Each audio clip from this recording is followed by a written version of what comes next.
Good evening, Holliston. It is October 6th, and we are the Select Board and having our weekly meeting in advance of town meeting coming up in a couple weeks, and we have a bunch of items on the agenda, so we're just going to get started. The first thing on our agenda is a joint meeting with the assessors to discuss and approve the senior means tested exemption. I know we have the assessor here. Is anyone else?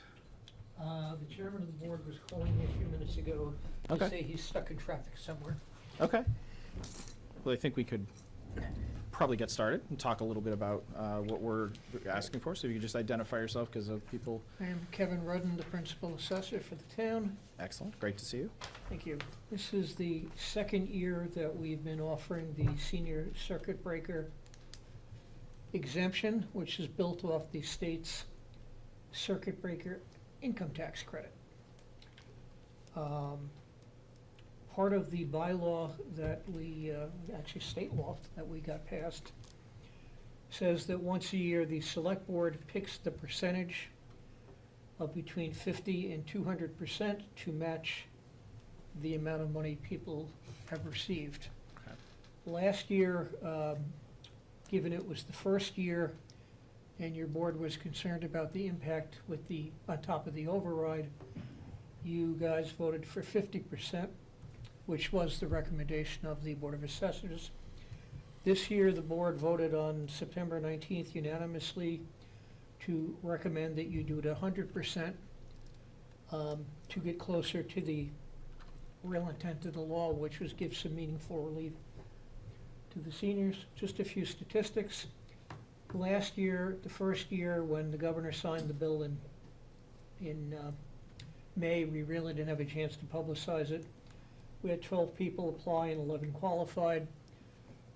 This year, well, you're not seniors, but we did mail out a letter to all 2,252 people over 65 in the town. We had 32 applicants, all 32 qualified.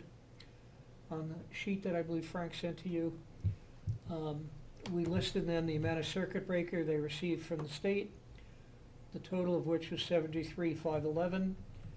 And if you match that at 100%, the amount of $73,511 would be granted as exemptions and would be spread across all residential taxpayers.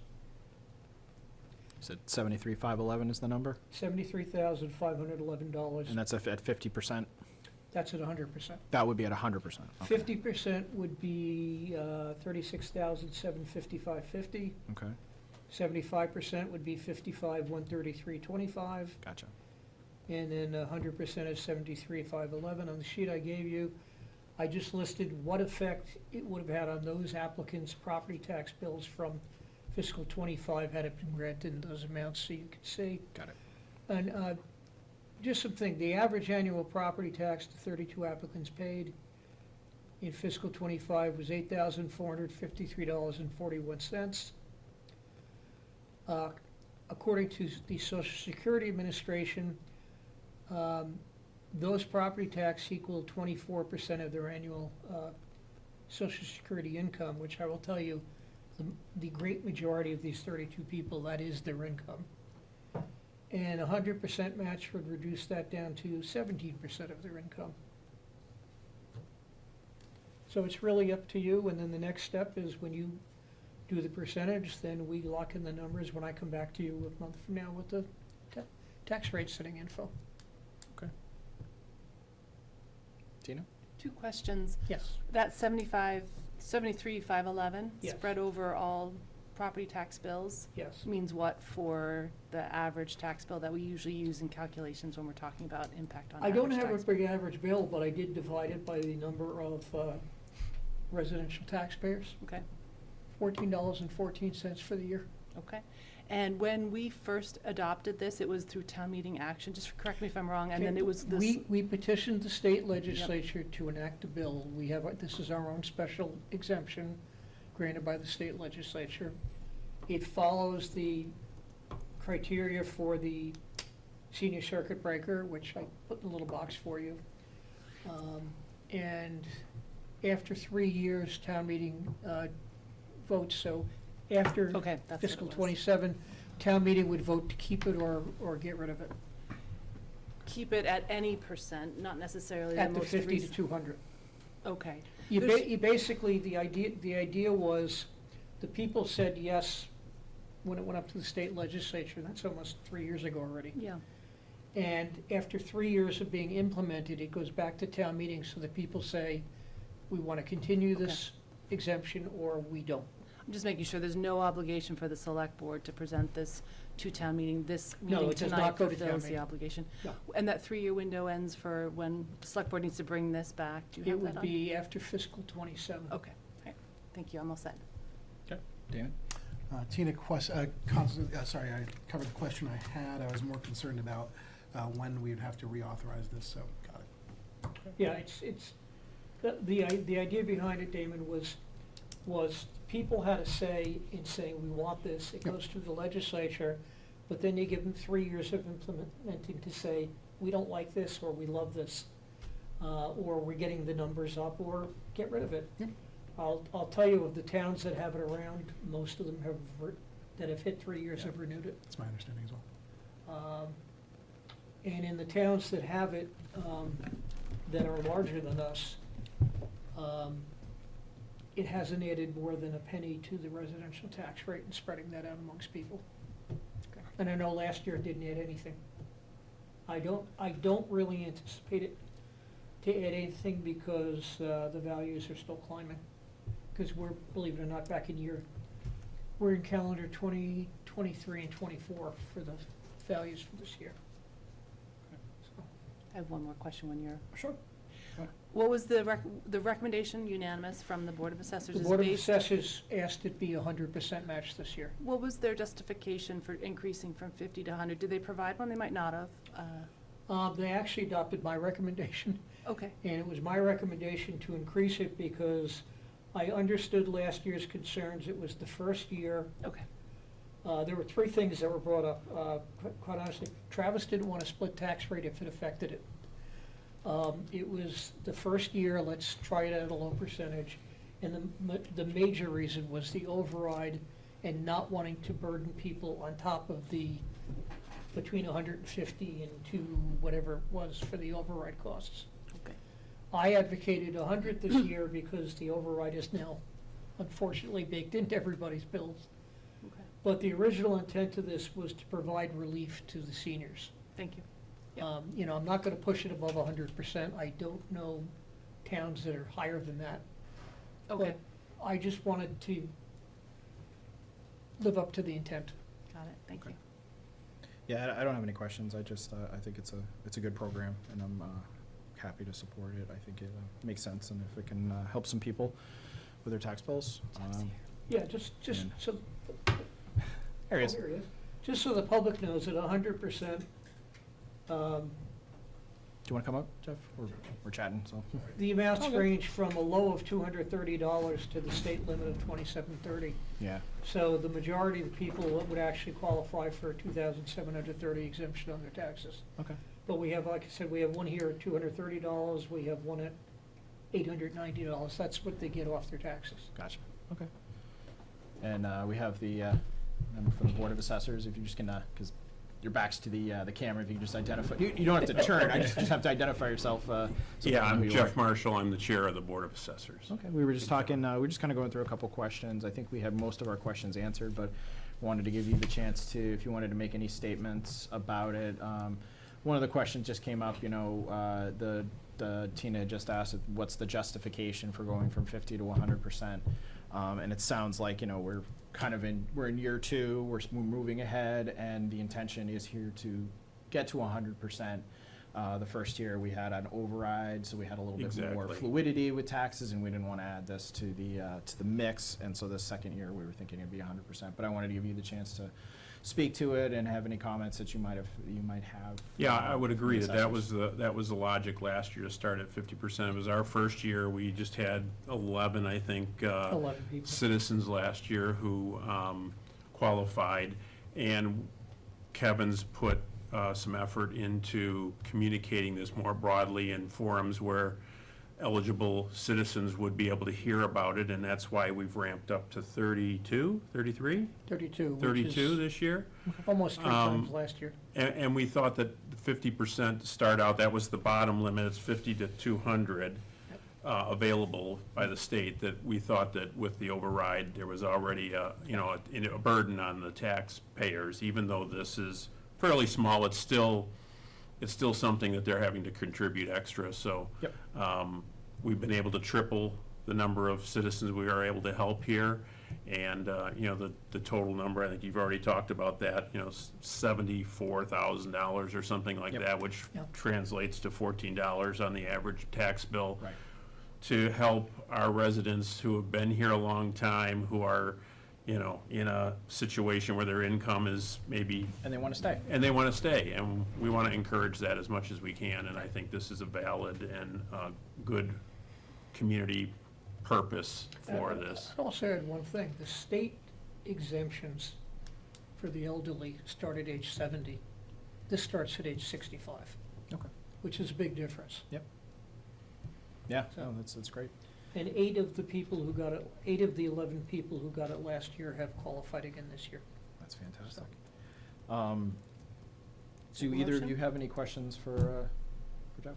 No, I'm glad you're here to present on behalf of the board, thank you. and- Apologize. No, No it's okay. We know it sometimes. Coming from Nina behind a Yep, contractor truck, they're going real slow, so. totally okay. Staring at the moon, probably. Yeah, That's what we decided. exactly. Yeah. Or howling at the moon. Damon, you got any questions? No, I mean, it's a wonderful program, and Okay. I have no questions about it.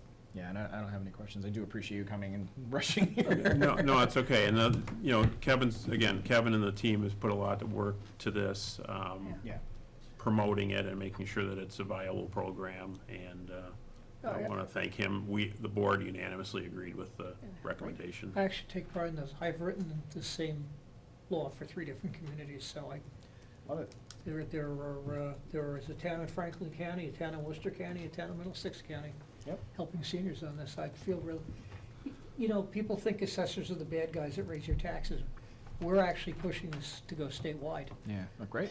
No, I think And it's. the legislature says, wait a minute, don't the assessors raise taxes? We're going, no. We're trying to help people, make sure everything's okay. Yeah, we are.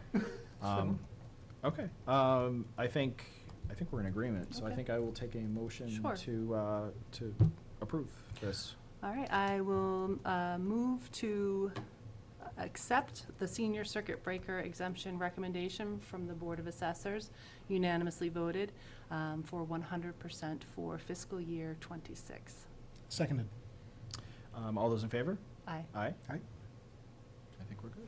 Thank you very much. Okay. and Thank you. We will see you sometime in November to do the classification hearing, and you'll find out the net Yeah, effect on when we get, I think both. the tax bill. Yeah, actually, one quick question while we have you here. Do you know how much is in the overlay account? We're talking about that Yes. for the warrant for $50,000 for, It's actually 100. Kevin's got that. oh, it's 100? Yeah. Okay, Yeah.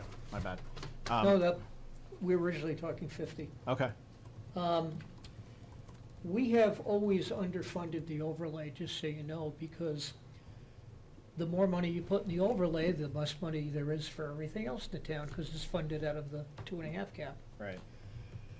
At the beginning of fiscal +25, there was $568,891.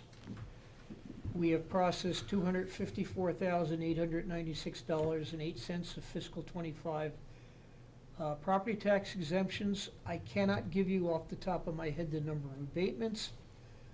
I also need to subtract the number of uncollected fiscal '25 property taxes, which does not lie in my jurisdiction.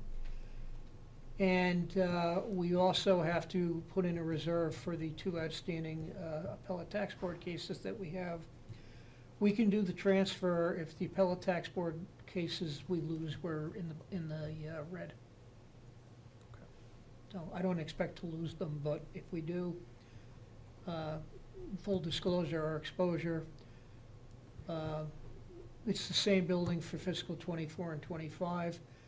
If they got what they thought, our exposure is $311,745 in tax payoffs to them.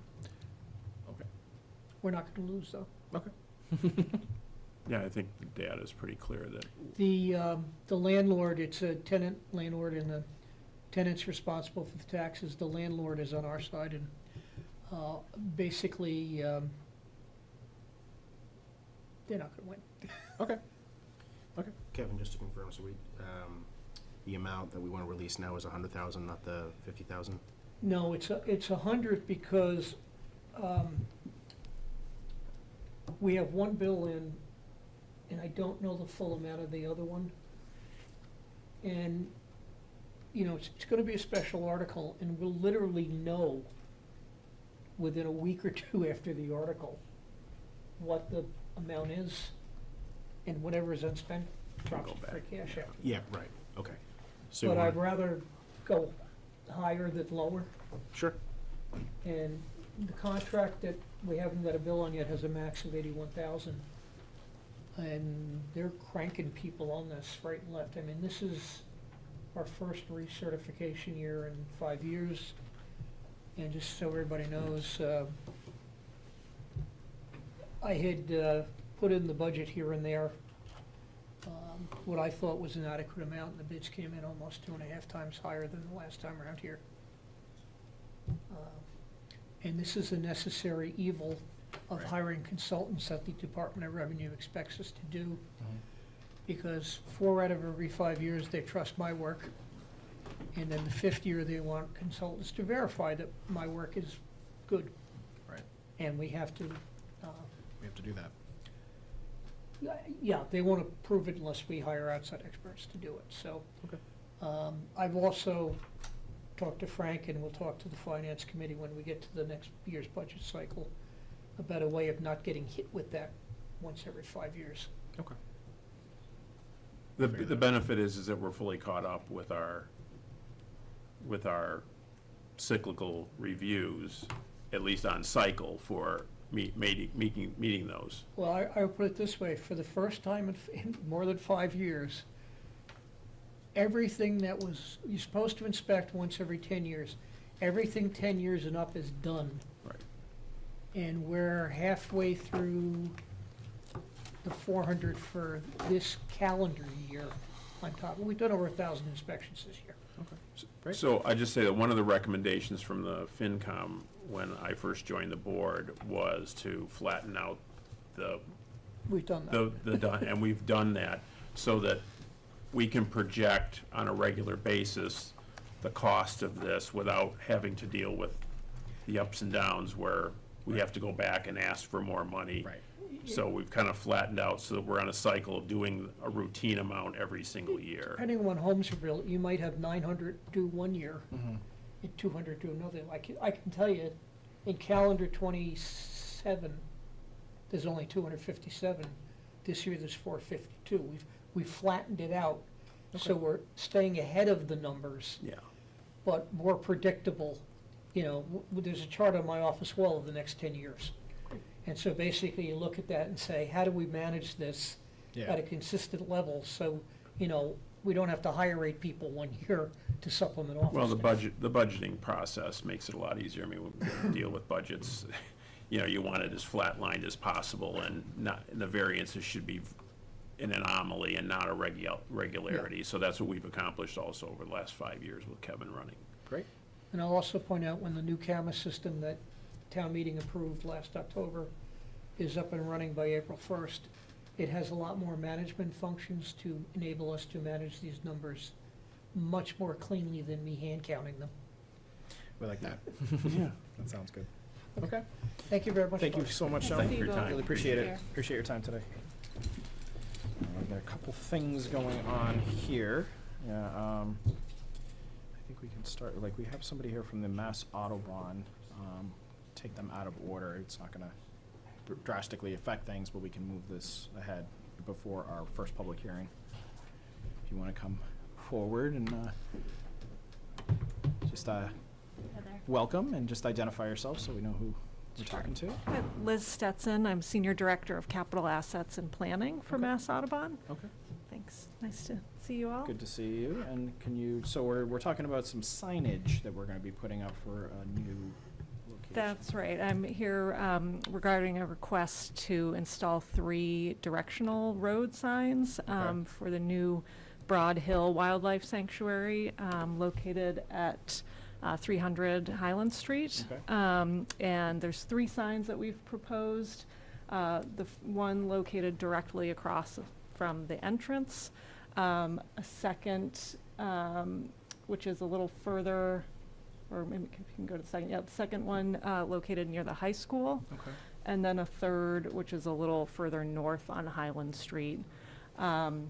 Okay. And our hope is to open to the sanctuary later this month, so we want to get these signs in place to direct residents and visitors there. And I've reviewed all 3 locations with Robert Walker. I think he was so okay with them. We met on site to review this Okay. high school location in particular. Is there hardware installed? Like, is there something they're putting it on, or we're putting it on, or do we have to install anything, or? I don't believe that there's any hardware that we would need to be I don't involved with. think, Okay. I mean, we're happy to have DPW install them if that's our preference, or we can do it I ourselves, mean, but I just yeah. was curious if it needed to be done, or if it's going on like an existing. It would be going on a new post. Oh, yeah. Yeah. New posts. That's Yeah. what I mean. Yep. Yeah, yeah, Okay. yep. And they're 24 by 36 each sign. Oh, okay. Great, okay. Yeah. We'll see if the board has any questions. Tina? Who will be, who will be doing the installation? Likely our property management staff who maintain Broad Hill and Broadmoor and other regional properties. Congratulations, by the way. When is the grand opening, and when can I get a T-shirt? T-shirts might be a little Buy a ways T-shirt. on. Okay, Yeah. no problem. I think the official date is October 23rd, I believe, and we're doing kind of a soft opening Yeah. to begin with, and we're going to have a bigger kind of event in the spring, I think. This is very Yeah. exciting. We're Congratulations. very excited. And the town of Thank you. Holliston is a better place for Mass Audubon, Oh, thank you. moving in this direction. So no other questions. Thank you. Okay. Damon? Oh, yeah, sorry, tactical question. What materials are the signs made of? They're like a PVC plastic material. It's printed on. Yeah, I think there's an image maybe on the last page of this of what the signs look like. Yeah, Very cool. it's an example. All right, great. And those are resistant to solar fading and whatnot? Mhm, Okay, yeah, great. yeah. I've seen those deteriorate in other places Yes, before. So- yeah. All right, that's all. Thank you. So, no, it's very exciting. Looking forward to seeing them up and being able to go visit. And Excellent. what are the animals that are most common in that space? There's great bird watching there. Of course, deer and rabbits, all kinds of things. Yeah. Ben, yeah. you grew up in Holliston. You remember, I know. you remember traveling down 16 into Natick, and you see the Broadmoor signs there. It's Oh, I very know. exciting to have Broadmoor's those great. signs here in These Holliston. trails, I mean, our property team has been building the trails for some months now, and Yeah. they're Okay. really beautiful, and I can't wait for you all to get Wonderful. out there on them. So, No, it's yeah. very exciting. We're happy you came in, and excited to see it coming forward. I don't have any other questions. I think we just need a vote to Okay. approve the request to install those signs. And if she's talked to Robert, I'm comfortable. That's my main thing. Okay. Frank, just technicality, you're looking for a motion that permits Mass Audubon to install. Okay. Move to permit Mass Audubon to install 3 informational and directional signs in the locations discussed this evening. Presented. Seconded. All right, all those in favor? Aye. Aye. Aye.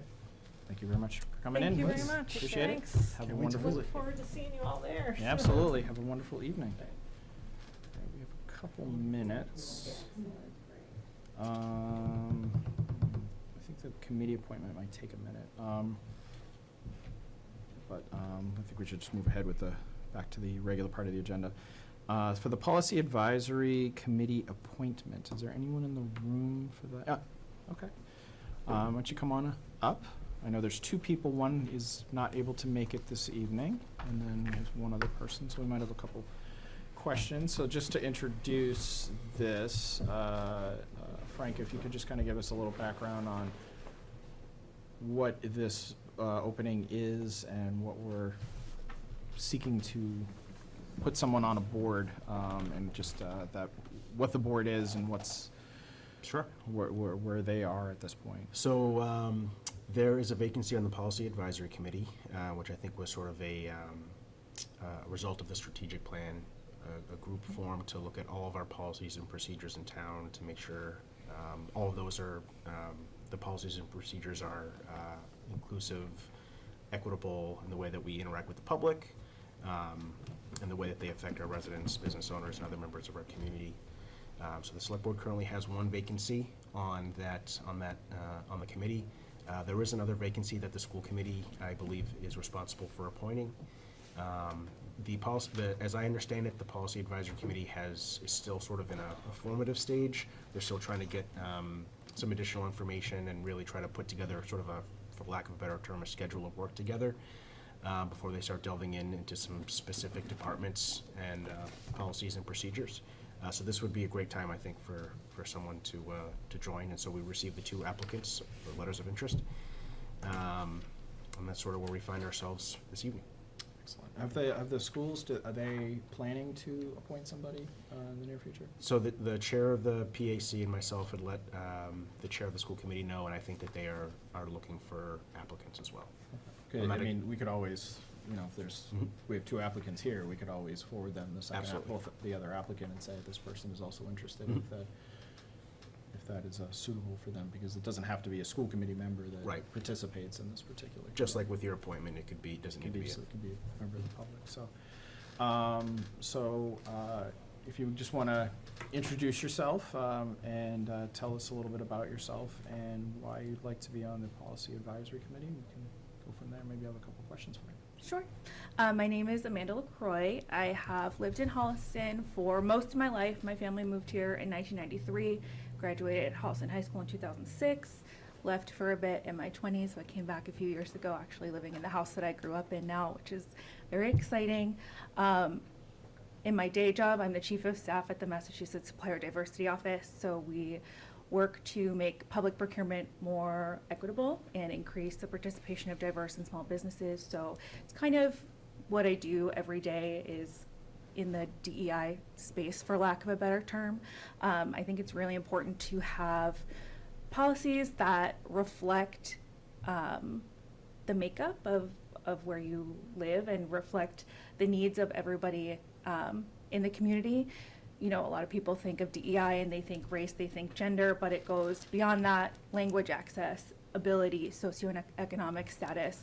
And I'd just like to make sure that, the policies of our, town boards and committees are reflective and inclusive of the people that we serve. So I just kind of thought that this would be a good opportunity for me to assist and help my community be a better place. I think strong policies make strong communities, and I would be very excited to join this board, committee, rather.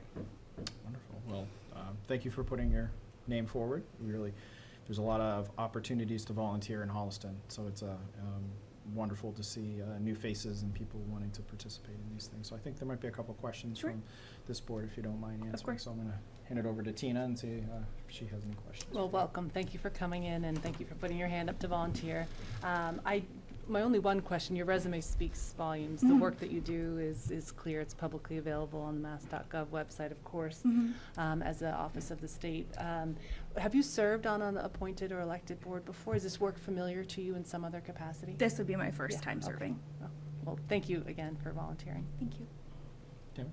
Yeah, how did you first come to hear about the potential appointment? I've just been kind of keeping tabs on the Town of Holliston website. I don't, attend every board or committee meeting, but I do read minutes for most of the meetings, and I saw that there was an opportunity, and I thought I'd throw my hat in the ring. I just thought it would be a great way for me to get involved and meet new people in the town. I've lived here for a while. I'm planning on living here for the foreseeable future, so anything that I can do to help it make a better place for me to live in, as well as everyone else, I would like to do that. That's really great. Are there any specific policies or areas of policy that really excite you to get into, or is it more just kind of a broad take? I think it's really, anything would be really interesting to me. One thing that I have been really cognizant of is, I know I just said that DEI goes beyond race or gender, but removing gendered language from policies. There's a lot, not necessarily from Holliston, but in general, like he or she are used a lot when that doesn't necessarily reflect everyone. And also language access is really important. A lot of documents from the state in particular, because that's where I'm familiar with, are only available in English, and not all of the people that live here have a comfortability with English when it's really important papers. So those are kind of two areas that I'd really like to focus on. Great, thank you. Appreciate it. Sure. Wonderful. No, well, thank you so much for putting your name forward. Mhm. I know there's one other person who unfortunately wasn't able to make it Yeah, this of course. evening. So I think we'll discuss, and I think what I would recommend is that we put that person, whoever we don't pick, we suggest that to the school committee as as a person that is an opportunity. And the other thing is, I did notice that Envisioning Future Holliston also has a spot for a DEI representative on that board as well. So there's a couple opportunities within this DEI space, and then there's also other opportunities within the community that we're always looking for volunteers. But I know there's those 3 openings we have for DEI. So I guess I'll throw it open to Tina and Damon to sort of say, like, what do you two think? Of course, I'm saying guys while we're. No, it's okay. I It's a long road. apologize. I realize I just said No, that. What does we all do everyone it. think about this particular appointment? You raise a very good point that there are 2 other open positions on appointed boards, committees in town. I have no doubt that if not chosen for this policy advisory committee, that that individual, whomever it may be, would be directed promptly and hopefully sign up. The work is similar and equally valuable. Or in one case, that's actually the same PAC. Sure, Yeah, sure, so it would right. actually literally be That's the right, same board, it's just literally from a the same. different. Right. appointment. I'm impressed by Amanda's resume and the work that the body of work that she does, so specific to this area. And for that reason, I'm prepared to make a motion, if you're Okay. open to one. Damon, you? Very comfortable with it as well. Amanda's Okay. background is very well suited for this, obviously. Okay. I don't see any reason not to move forward. Okay. All right, I will take a motion. Okay, move to appoint Amanda LaCroix to the Policy Advisory Committee to serve as the select board's appointee. Seconded. Effective Yeah, October 6th? October 6th, okay. it's through the end of the year, through June? Sorry, yes. June through- 30th, 2026. Yep. Okay, it's the Yeah. annual, Sorry. we have an annual appointment. Just wanted to make sure that. Effective October 6th through until June 30th of 2026. Seconded. All right, all those in favor? Aye. Aye. Aye. And then if we could just let the other candidate know and try to, communicate that to the schools, and then Yep. if not, maybe see if the Envisioning Future Holliston could be a Mhm. potential Yeah, fit as well. I'll reach out to Barbara as well. Perfect. Barbara Peedy. Yes. Yep. Yes, awesome. Well, thank you so much, Amazing. Amanda. Thank you all. Appreciate you coming in Appreciate too, it. and volunteering to serve. Thank you So, very and I much. Have a just, great night. Thank you, I think you have to get sworn in by the town clerk. Okay. So when you have a chance to go see the town clerk, they're open late, town hall's open late tomorrow, so just get Okay. sworn in before you can Okay. participate, and then they can give you a packet and information and things like that. So you can get an Amazing. email and stuff like that. So. Awesome. Thank you all very Welcome. much. Thank Have you. a great Thank night. You Thank too. Good to see you. Thank you.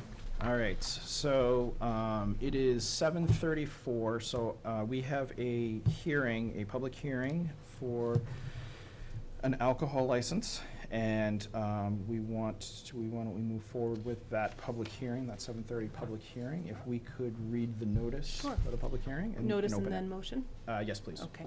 Notice is hereby given under Chapter 138 of the General Laws of Massachusetts that a public hearing will be held by the Holliston Select Board on Monday, October 6, 2025, at 7:30 PM in the Select Board Meeting Room at Town Hall, Room 105, 703 Washington Street, to consider an application from JHQ Incorporated, Giardino's Italian and Sushi, to apply for an on-premises all-alcohol beverage license located at 414 Washington Street, Holliston, Mass. 01746. Ben, I move to open the hearing. Wonderful. Do I have a second? Seconded. All right, we'll take a roll call vote. Tina? Yes? Damon? Aye. And I vote yes, so the hearing is now open. If, I assume you were here, whoever would like to come forward and come and just identify yourself and speak on behalf. I mean, you might have some questions, but you can certainly introduce yourself and talk a little bit about a little bit about the business. And so as my understanding is the 414 Washington Street, that's where Bertucci's was. Correct.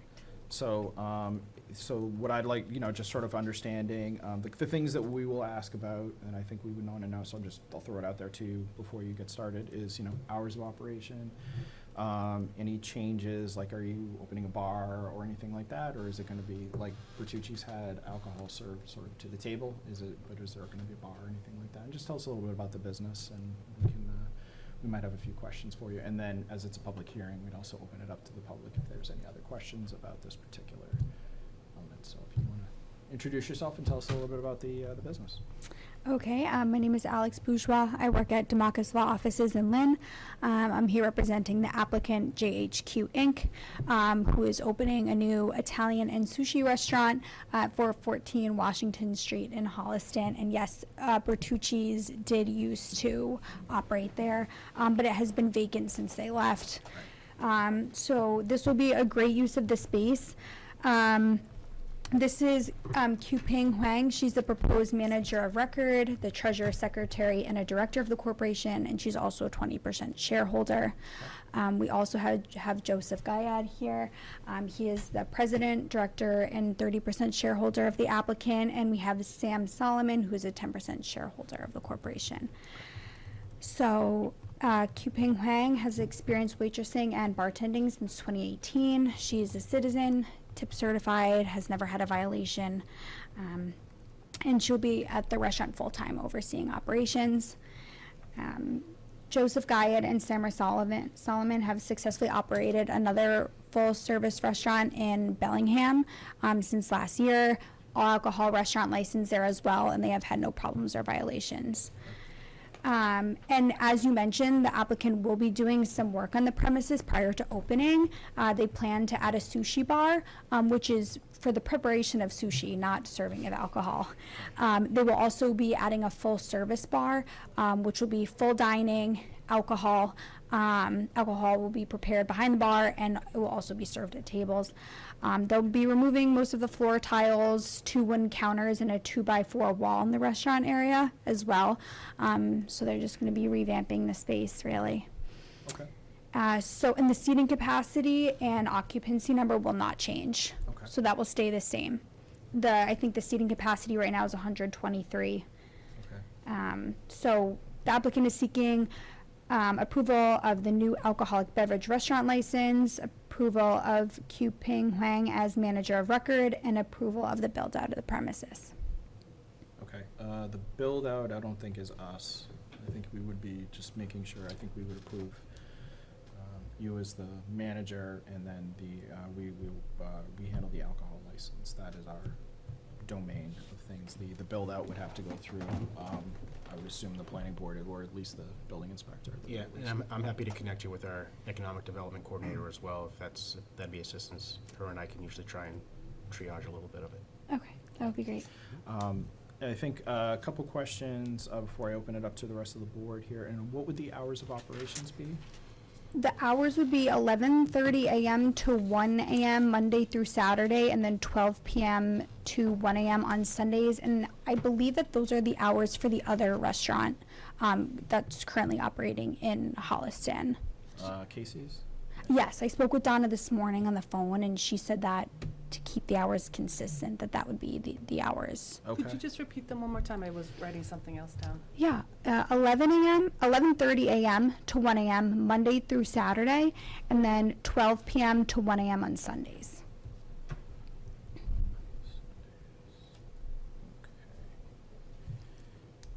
All right. And do you have a planned date of opening yet, or are you still it's a little fluid right now? We don't know yet because we haven't gone through the construction yet. So we hope we can open as soon as possible. But Okay, yeah. you hoping to open this year, or are you I thinking? probably was saying next year. Probably in the spring? Yeah. Okay. Yeah. Okay. All right, I'm gonna open it up and see if there's any questions from the board. Tina, do you have any questions? Yeah, a couple. So first to Frank, and then to you, Alex, and to you, Ms. Wang. So there was an alcohol license with Bertucci's. It's not being, this is a new license. We're not transferring the license Right. over, okay? So they surrendered, sorry, I'm gonna cut you off. Okay, yep, they surrender, go ahead. Bertucci yeah. surrendered their license, Okay. and then which is a dramatic term, I recognize, but they surrendered their license, and then, so we're issuing a new license to a new entity. Okay, next steps, were they just get approval tonight? They go to the ABC to file an application, or is that already in process? They would go to the ABCC, and then there are additional steps that they would need to take with the building department and others to planning downstairs to make sure that all the boxes are checked. Okay, and then if and when the ABCC approves the license, it comes back to us, we hold it until we're, if there's business, construction happening at the business, most likely we hold it until that is completed? Yes. Okay. Does that sound reasonable in your understanding? That sounds very standard, yes. All right, thank you. And then the second question is in terms of hours of operation. The 1 a.m. is unfamiliar to me.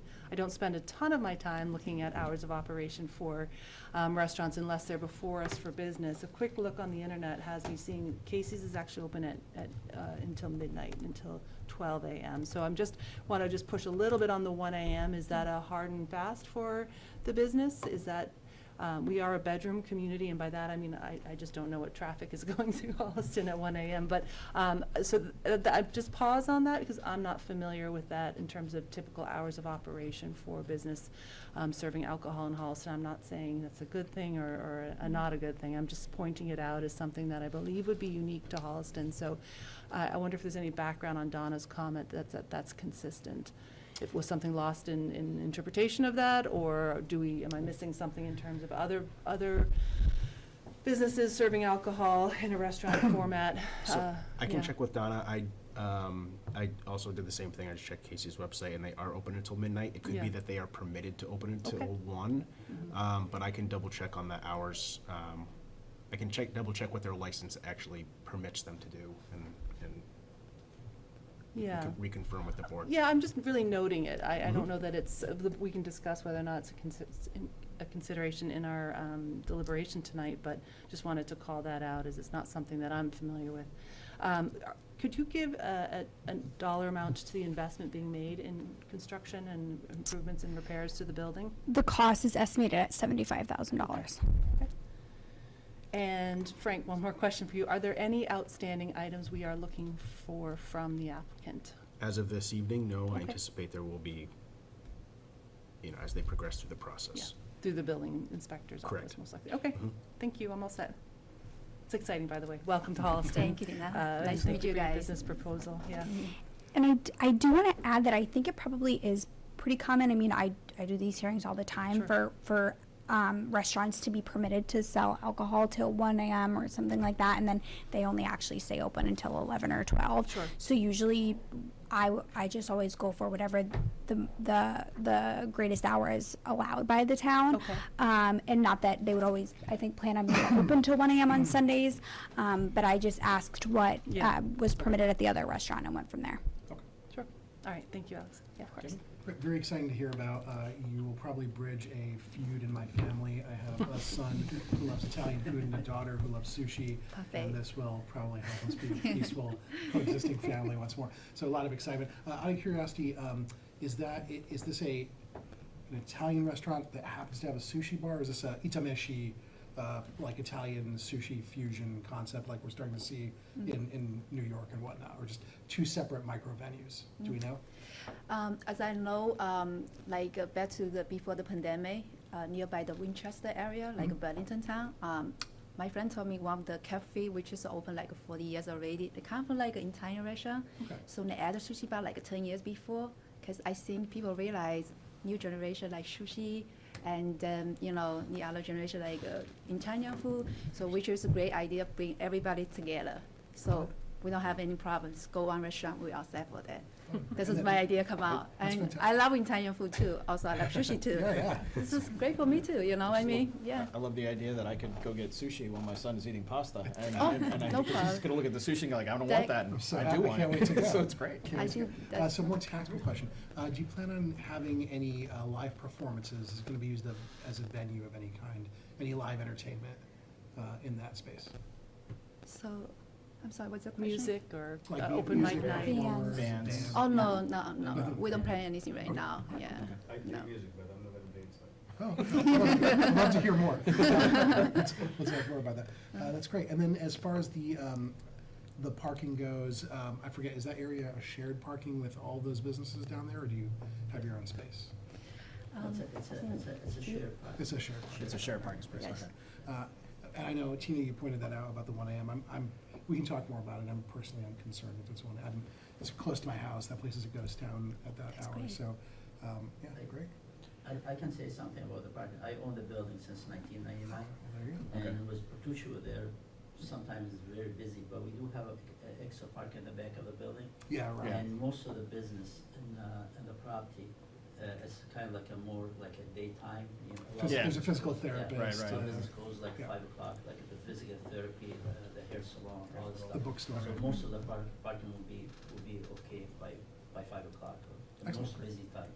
Okay. That's good. So I'm just gonna say it out loud. I'm gonna repeat what you said, just because you're not at a microphone, just so that way people, because not everybody's gonna be able to hear. Oh. What, so I'm just gonna, the gentleman just said, he's the owner of the building, and he said that, a lot of the, businesses in the building are during the day and would be leaving, at 5, 6 o'clock in the evening, so then there would be certainly open spaces for people to use to come to this particular venue, for food.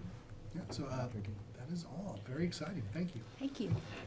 I don't really have any questions. You answered the questions that I had and that I presented, and I think that before we do anything else, because this is a public hearing, we're going to give the opportunity for the public to chime in. And so I did see somebody in the back raise their hand, so I'm going to ask them to come forward and to speak up, and then we'll close the hearing and deliberate and talk about the license. So if do you want to come forward?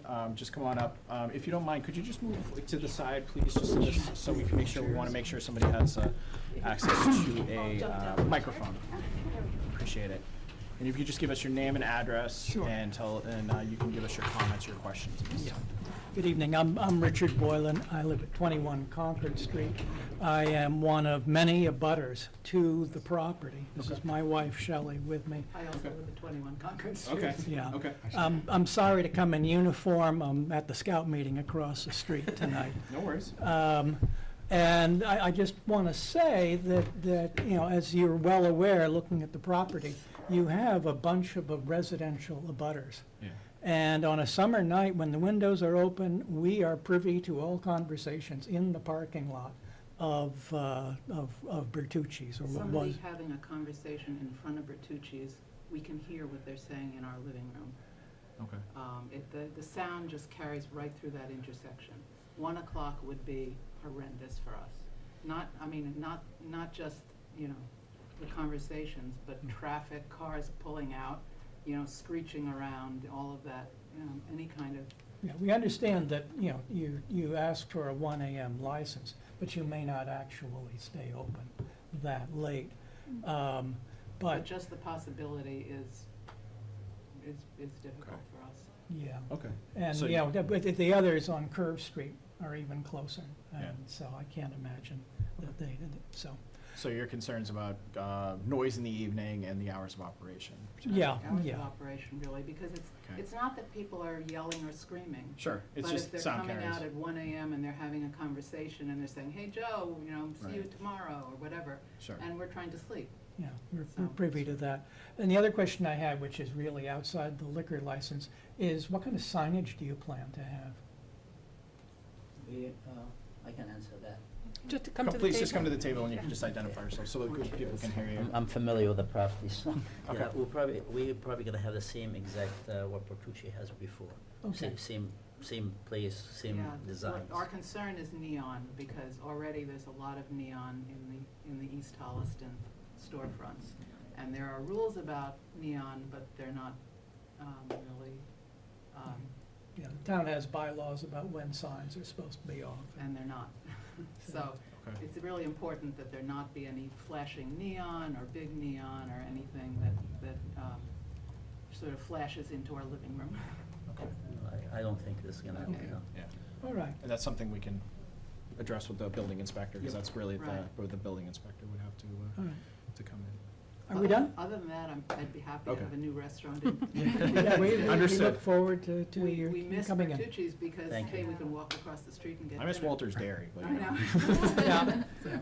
All right, then. Thank you very much. Thank you. Nice to meet you. Thank you very much for coming and asking.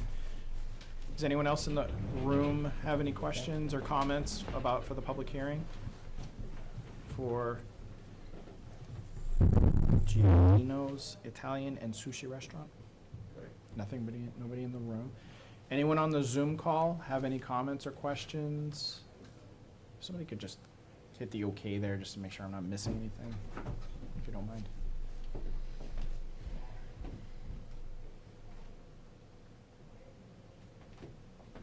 No comments or questions for the public hearing for Giardino's Italian and Sushi Restaurant? Okay. All right, I will take a motion to close the public hearing Sure. at 7:50. Move to close the public hearing at 7 PM, 7:50 PM. Seconded? All right, I'll take a roll call vote. Tina? Yes. Damon? Yes. And I vote yes. The hearing is now closed, and now we will deliberate a little bit. It sounds like, I think the area that's a little bit of contention here is the hours of operation. I think I would be interested to know what Bertucci's was permitted for. Okay. I mean, I'm not saying, I want to be just careful about that. And I would also even mention too, like, I'm surprised it would be, if places are super busy that, like, late in the evening.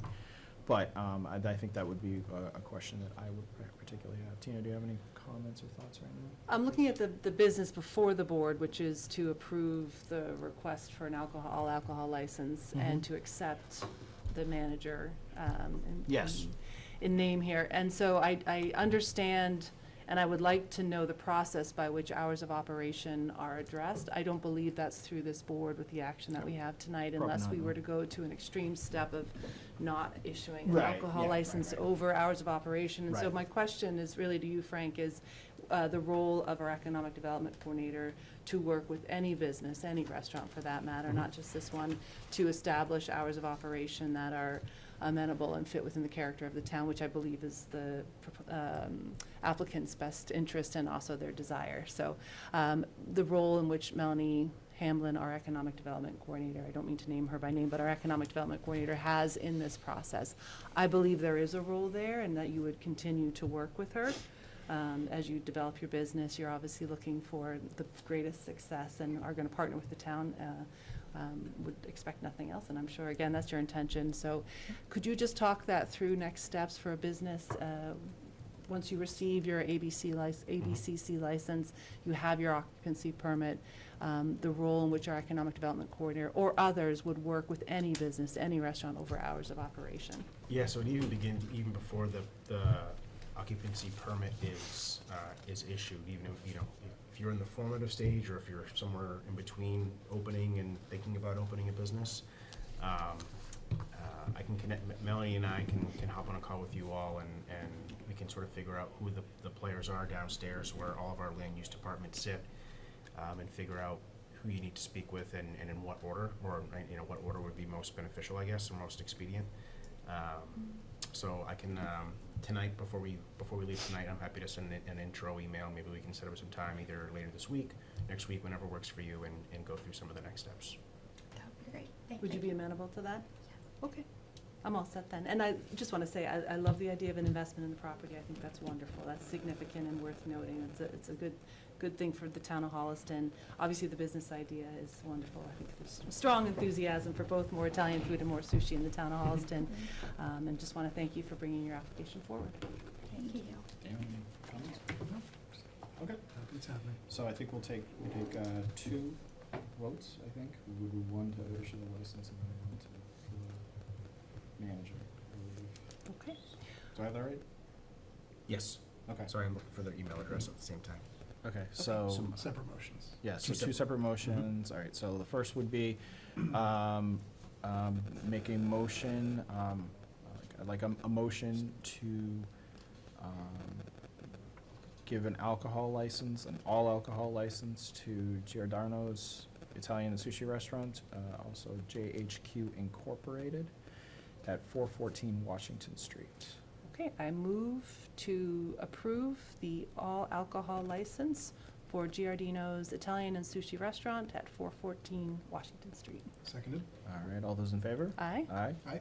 Yeah, so that's that piece, and then the second one would be to, for the manager, is that Q Ping Huang? Correct. Okay, apologies if my. No, it's good. So we accept a motion to accept Q Ping Huang as the manager of the Giordano's Italian and Sushi Restaurant and in charge of the alcohol license, if you will. Okay. Move to accept Kui Ping Huang as manager at Giardino's Italian and Sushi at 414 Washington Street to hold the all alcohol license. Seconded. All those in favor? Aye. Aye? Aye. All right, I think you have what you need from us. Best of luck to you. The town manager will get in touch with you about some of those next steps and get you in touch with the economic development coordinator and work with you to whatever process and whatever things that you need to be able to be successful. So wish you the best of luck, and Frank will be in touch. Yes, I will. Probably tomorrow. Take care. Thank you Good so night. much. Have a Nice to wonderful meet you evening. all. Nice to meet you as well. Congratulations and thank you. Thank you. I will see you soon next time. Absolutely. Good luck. Cheers. Have a good night, everyone. Have a great night. Thank you. Give them a second to vacate. Oh, you wanna Yeah, do you email mind to if you? we- Yes, that'd be great. Thank you. Okay. Have a nice night. All right. Excellent. So we've got a couple more minutes before our next public hearing. So I think we can have a moment to talk about Mark Tree, Robin Hill Road, no parking designation. We're continuing the public hearing. Do we need to take a vote to continue the public hearing, or is it just continued? We do not know. We can just continue it as, Okay, because I think we did say that we were continuing it today. So- yes. Okay, so we're continuing the public hearing. I guess the question becomes, what new information do we have to update on this, if any? Sure. So, Chief Stone and I met with Dr. Kuska and Dr. Jordan on this a couple of weeks ago at this point. I think Chief Stone and I both discussed the topic or the idea of having sort of a resident-only sticker program for neighbor or resident parking, and had some concerns, even just outside logistical, just sort of the precedent that would set. And so we discussed the issue with Dr. Kuska and Dr. Jordan, like I said, and for now, I think that they're certainly open to identifying spots that could be open, some spots right now that are reserved, that could be open for general parking. We really delved into the question of why this has been such a phenomenon that just started within the past couple of years. And the reasons that it turns out that it started were, first, the introduction of a reserve parking program. So you get your assigned spot, that's only where you can park. If you are running late to school, and if Damon's coming to school and Frank is out sick, Damon can't park in Frank's spot, he can only park He's in not out sick. Damon's spot. Watch Damon's never sick. He's never outside. Yeah. So usually, if you figure, just round figures, if you figure on any given day, 5% of the student population is out sick or vacation, whatever, there was always that sort of a buffer that was available. That buffer no longer exists. Within the past 2 years, there's also been the introduction of, or in addition to the introduction of the reserve parking system, there's also enforcement. So there are active monitors who are out there making sure that no one is parking in a spot where they shouldn't be. And then there's also folks who just don't want to pay for parking and just end up parking somewhere else. And so I think the immediate takeaway from that meeting was that Dr. Jordan and Dr. Kuska were going to identify some spots that would hopefully alleviate some of that pressure and overflow that ends up on Mark Tree, that I suspect, if it continues, would not pick up until sometime in the spring as the calendar year or the school year progresses and more students are getting their learner's permits and driver's licenses. So that's sort of where we are right now. Dr. Kuska and Dr. Jordan both were more than willing to partner on this, and they understand it's a problem. The chief and I were explaining that when there's 40, 50, 60 cars on a residential road, that is the streets is then blocked. They certainly understood and agreed with the gravity of the situation. So they're working on that. So hopefully, in the coming weeks, we'll have some additional spaces that they've identified. What's the order of magnitude of the number of spaces that are available, you think? Oh, that they're working on? Yeah. I'd say not enough, probably not enough to solve 50 to 60 Yeah, cars. that's what I was wondering. Yeah. Can't imagine more than 10 or 12. Yeah, I mean, I'd be hesitant to like call them out for a specific number, but I wouldn't say maybe more than 20.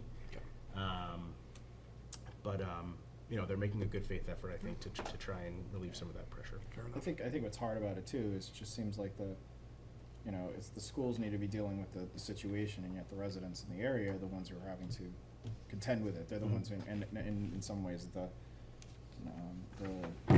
ramifications, what we're suggesting and talking about, it impacts them almost more than the students themselves that are really the ones that need to be taking ownership of this and things like that, which sort of, it just, I understand conceptually what we're trying to accomplish, we want, it's a public safety issue at the end of the day, but at the same time, I think it's sort of, it's using a sledgehammer to put in a nail. It just feels like it's kind of a little bit much in the approach. I think the other thing that we talked about was about sort of a recommunication of recommunication to students that parking on Mark Tree is not acceptable.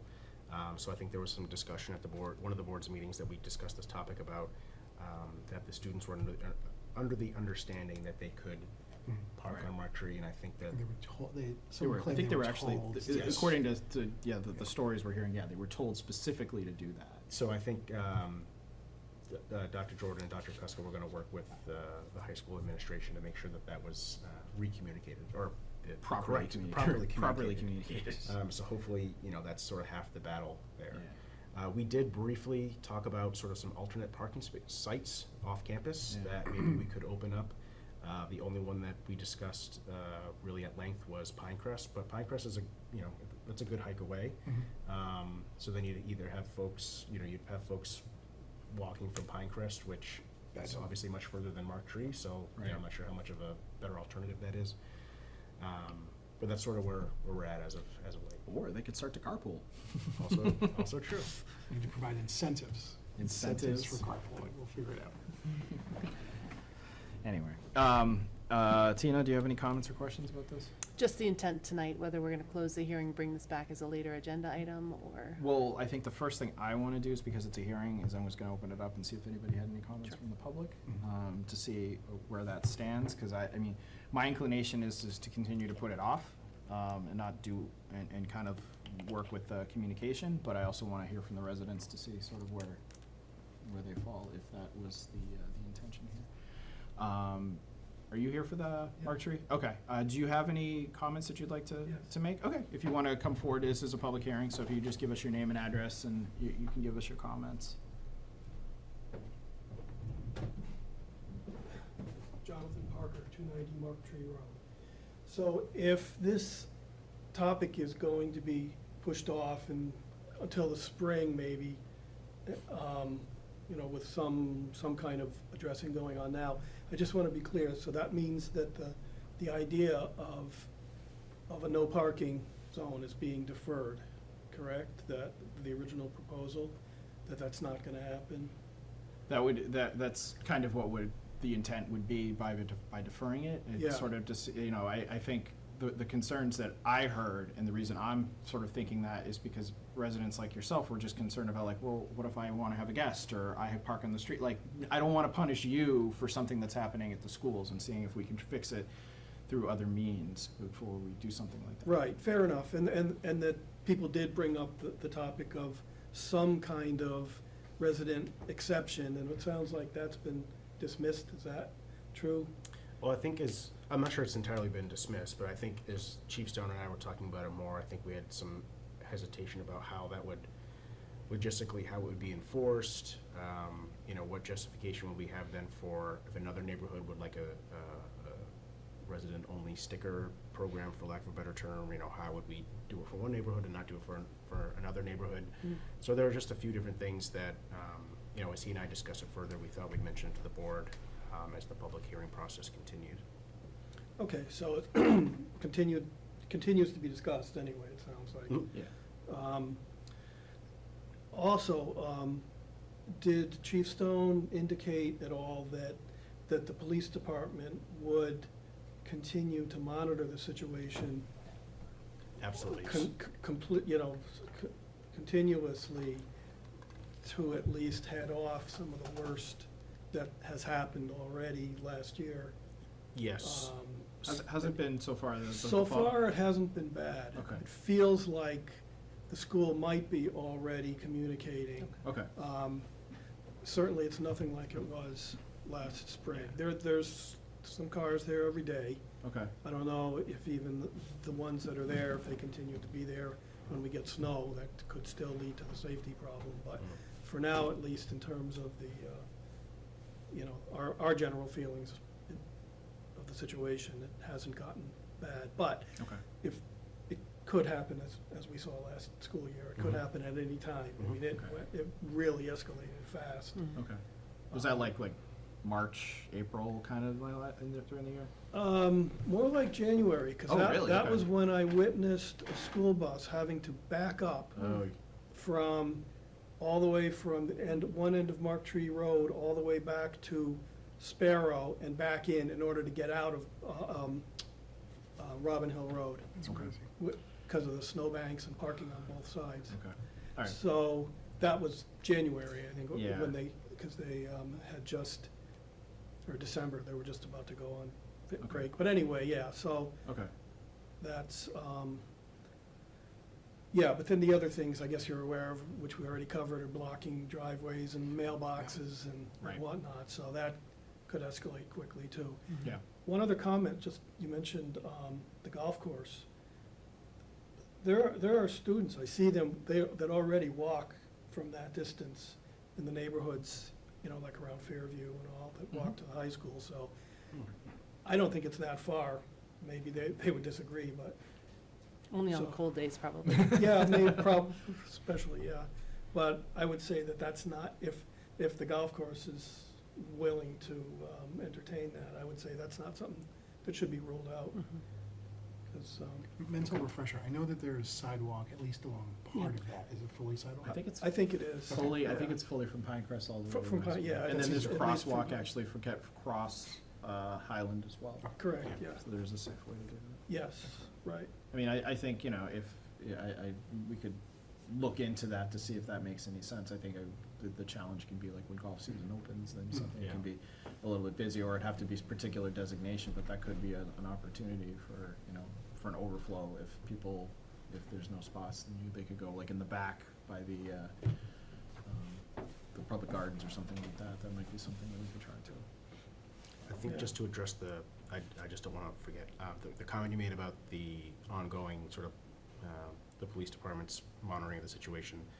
The school resource officer, Officer Keefe, is really, really aware of, obviously, of the issue. And I can assure you, he's still monitoring the activity on Mark Tree. Okay, good, yeah, he was very helpful last school year, too. Yeah. We actually witnessed him turning a kid around who had parked right across from somebody's driveway who had a medical issue person there. He just told the kid, get back in, move your car. So, yeah, he was on top of it. Ready here. All right, Thank you, and keep us apprised Yeah, if please. there's like anything else that comes up, or if it changes, the situation gets like that, we can bring it back up very quickly to make sure that it doesn't get out of hand. But like I said, I don't want it to necessarily be punitive on you and your neighbors while we're trying to solve a problem that's not Yeah, right. that's not of your making. yeah, no, we'll be keeping an eye on it, Yes. and as last spring, I was out there every morning, well, I'm out there every morning walking the dog. and Yeah. it's a concern, but Right. I also, in the afternoon, when everybody is leaving, I'm at the end of my driveway doing the universal two-handed slow Slow down down. thing, so I'm Yeah. sure that we'll be doing that again, Okay. too. Okay. Well, thank you. Thank you. Okay, thank you. Appreciate it. Do you want to speak too? Sure. Come on forward. Not that I would disagree with my husband in a public forum or otherwise. Wow. But just give us your name and address. And Lois Parker, 290 Mark Tree Road. I just wanted to comment that since the actions were taken that you've spoken about, it kind of feels like we have our neighborhood back much the way it was before the disruption that we experienced. And a fall with all the nice weather we've been having. It's just been really nice to have it feel like it did before, which is sort of a typical Holliston neighborhood, as I described. As John mentioned, last year it really became worse as the school year went on, and a lot of that was because, as we noted, more students, get their license as the year goes on, and so by spring it had really escalated, and lunchtime was particularly difficult. And as Officer Keefe pointed out to me one day, they feel like they can get to Chipotle in Milford and back in 20 minutes, which is not really possible for any of us. And so often when I walk the dog at lunchtime on Robin Hill Road, I could hear them coming down Robin Hill Road before I could see them. So as you noted, this is really a public safety issue, in addition to one that impacts the aesthetics of the neighborhood. So, and my only concern, and I appreciate everybody's willingness to work with us and to continue to monitor the situation, but my only concern is that given that this is still going to be designated as a public road in Holliston, even if the school administration and Officer Keefe advise them or tell them that they can't or shouldn't park on Mark Tree or Robin Hill Road, whatever language we're using, there's technically nothing to stop them from doing so because it's a public road. So that's really my concern, is just hoping that we don't experience the kind of creep with that we experienced last year, which again was challenging for everybody. So, okay. And I think that, if things escalate, I think this board is willing to take action.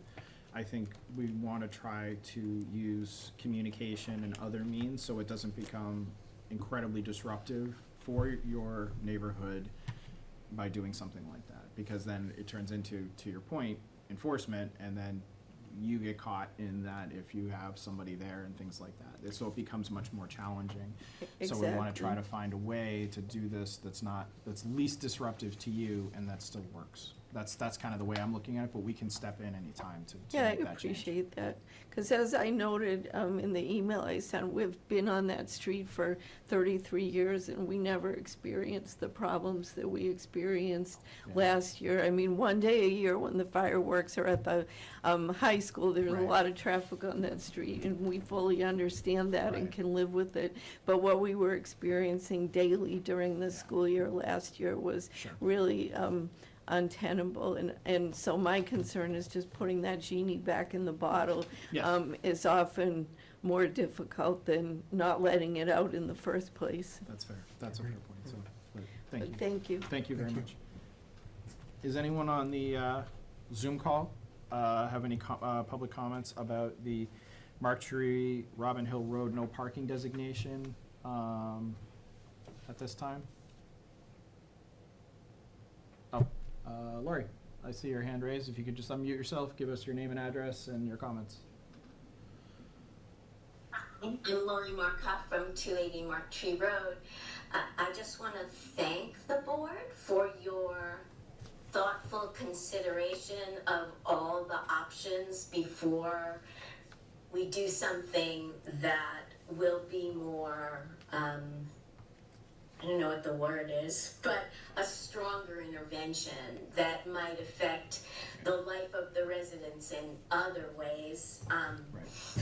Like, my concern is, of course, people visit me and park on the street, and that happens in the daytime. So I don't want to end up with that being a problem. And I understand why you wouldn't want to start the process of there being resident stickers. Like, I understand that that as a precedent could lead in very negative directions. I used to work in Cambridge where you couldn't park at all if you weren't a resident, because there wasn't any parking. So I appreciate you're trying to find other solutions before we go any further, and I hope that there is a way to take care of it without that, and just appreciate your thinking of both sides of that issue. Thanks a lot. Thank you, Lori. Anyone else for the public hearing on Mark Tree, Robin Hill Road?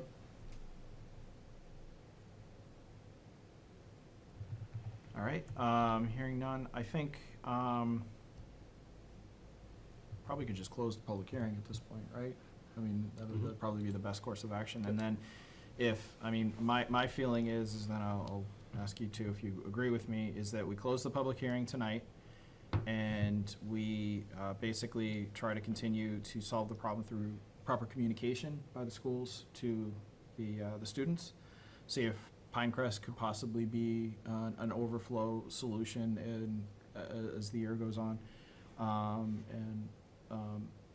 If things escalate again, we would reopen the hearing and would take action. But unfortunately, I don't want, I think that action will have more of a punitive effect on the residents in the area than is really intended. But it is a public safety issue, and we may have to take action if things continue to get out of hand.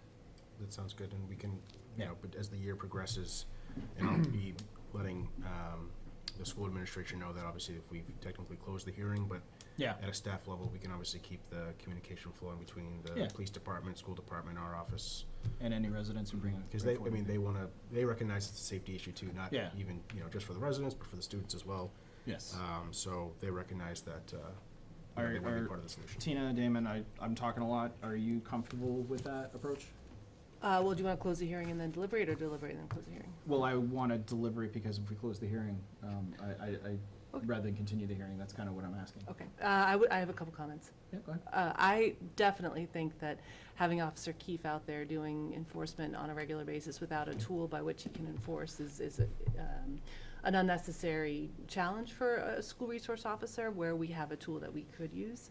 So I think I'm concerned about that. I understand, I think the residents on Mark Tree have been very flexible and appreciative of each other's different opinions and views on what should happen, and so I think that's great. I am all in favor of a temporary parking restriction. We did one down on Front Street when we moved to one-way. It was not so much a parking restriction, although it resulted in parking restrictions. We moved to a temporary one-way. For 6 months, we tried it out, and then we came back with resident feedback on how that went, and we then made a move to make it permanent. So I see that as a very legitimate path forward, but I am wide open to the voices in the room, and they seem patient and willing to have the schools do their best.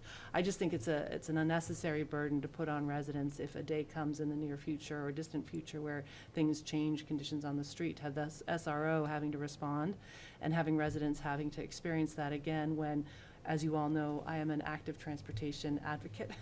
I think that anything that could be planned by way of the schools' communication and overall circulation planning, anything that can be done should be done, and would love to see that happen so that cars were not encouraged and this problem didn't exist in the first place. That's just me, so I'm putting my cards on the table. So I hear the voices in the room. I think your suggestion works, but I would just want to say I'm wide open to a temporary parking restriction and would very much look for the schools to solve the issue through promoting active transportation and a better circulation plan and parking plan. And it sounds like they're working on that. I just think that it's a lot to ask of residents to wait for it and need it to be effective before they feel a burden or an impact on their neighborhood. Okay.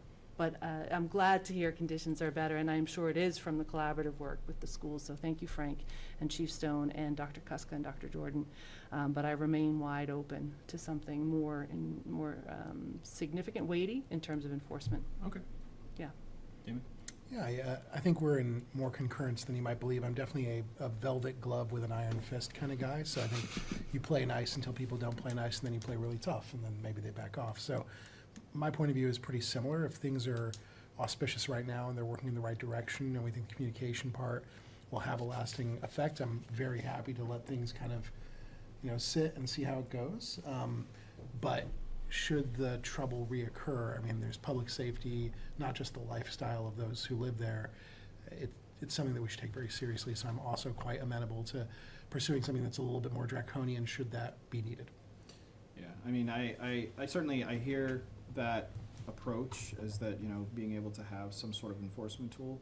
I think, as I've stated, sort of one of my concerns is sort of being a little more punitive towards the residents than I think is necessary. I feel 100%, like- yeah. I feel that the no parking is a bit draconian in the sense that in doing so, and in part because this, if this had been going on for 10 years or something like that, I probably have a different response, but it sounds like it's really only been like the past year that it was really significant. So to me, there's something happened, and it sounds like it was communication from the schools to the students that this is what they could do.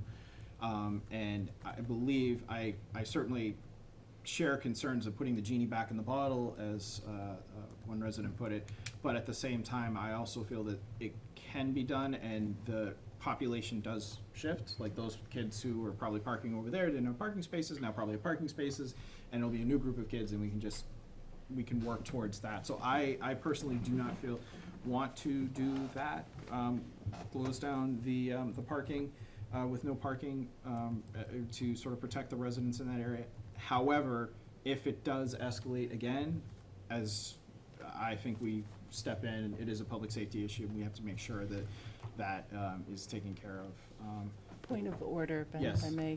This board has made decisions in the recent past to install no parking for the purpose of public safety in residential neighborhoods. Sure. I think that that's probably, to Damon's point, our most important priority. So reiterating my point, I'll remain wide open. Okay.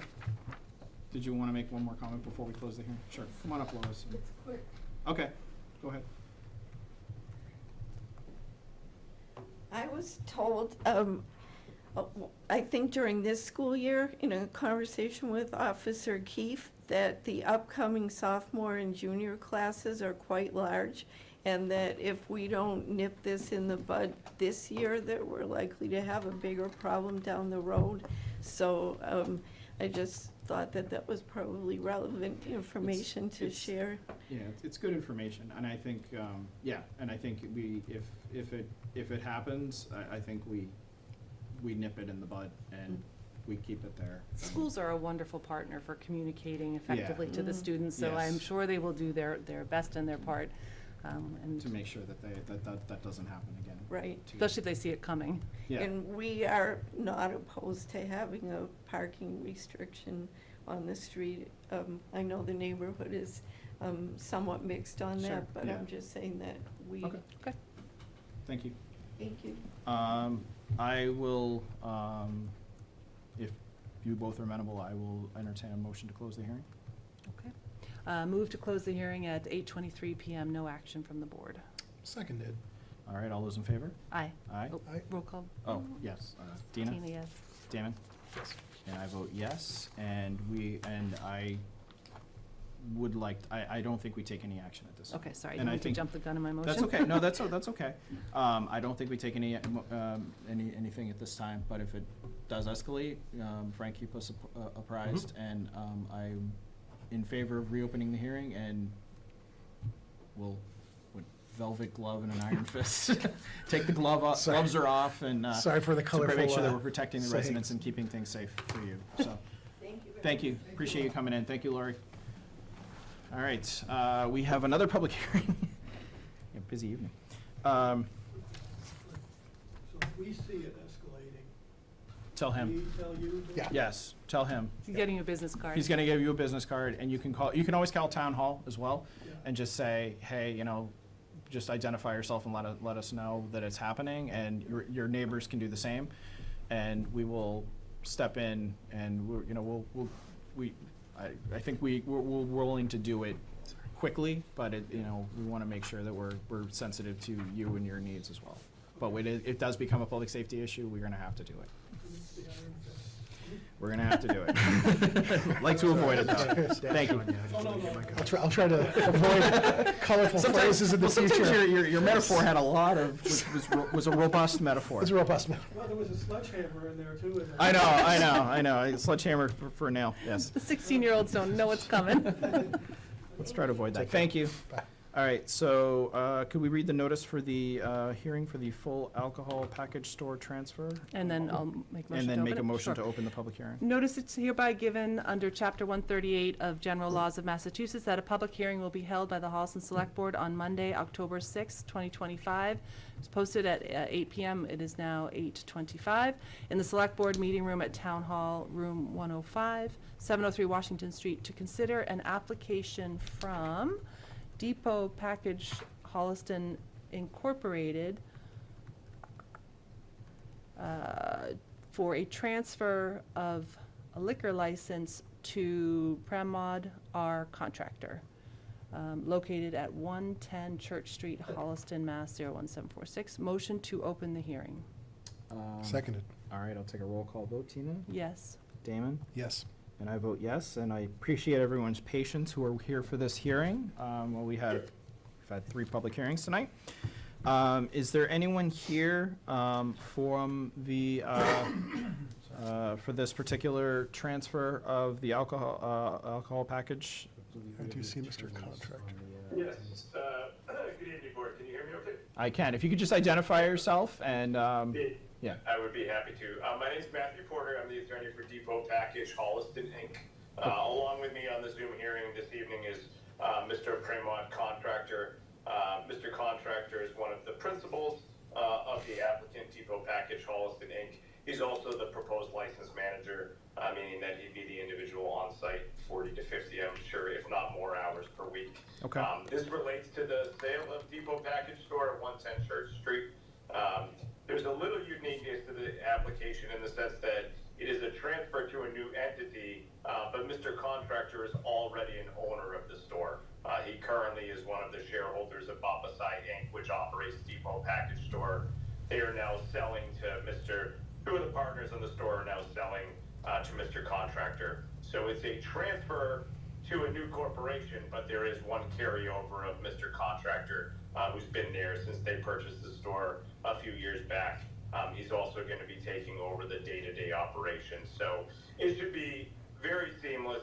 There's no changes to the hour. There's no changes to the structure of the business whatsoever. With that, there is a request for a pledge of license and inventory to Rockland Trust. Rockland Trust, when the current owners purchased the business, requested the same thing, which was granted by the board. So here, Rockland is financing this subsequent purchase. So in addition to asking the board for an approval of the transfer of license, we'd also be asking for an approval of the pledge of license and inventory. Okay.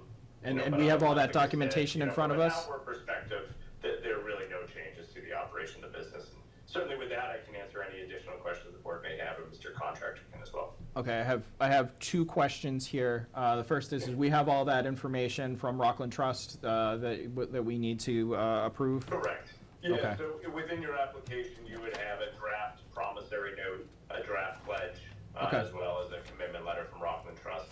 And then the ABCC, what they do now is they've begun to realize that it's not conceivable that somebody would sign a promissory note before they own a business, and we can't close on the business until ABCC approves it. So what you'll see in your package there in front of the pledge and the promissory note is a cover letter just stating that those documents will be signed upon the closing of the business, and the ABCC has accepted that. Okay.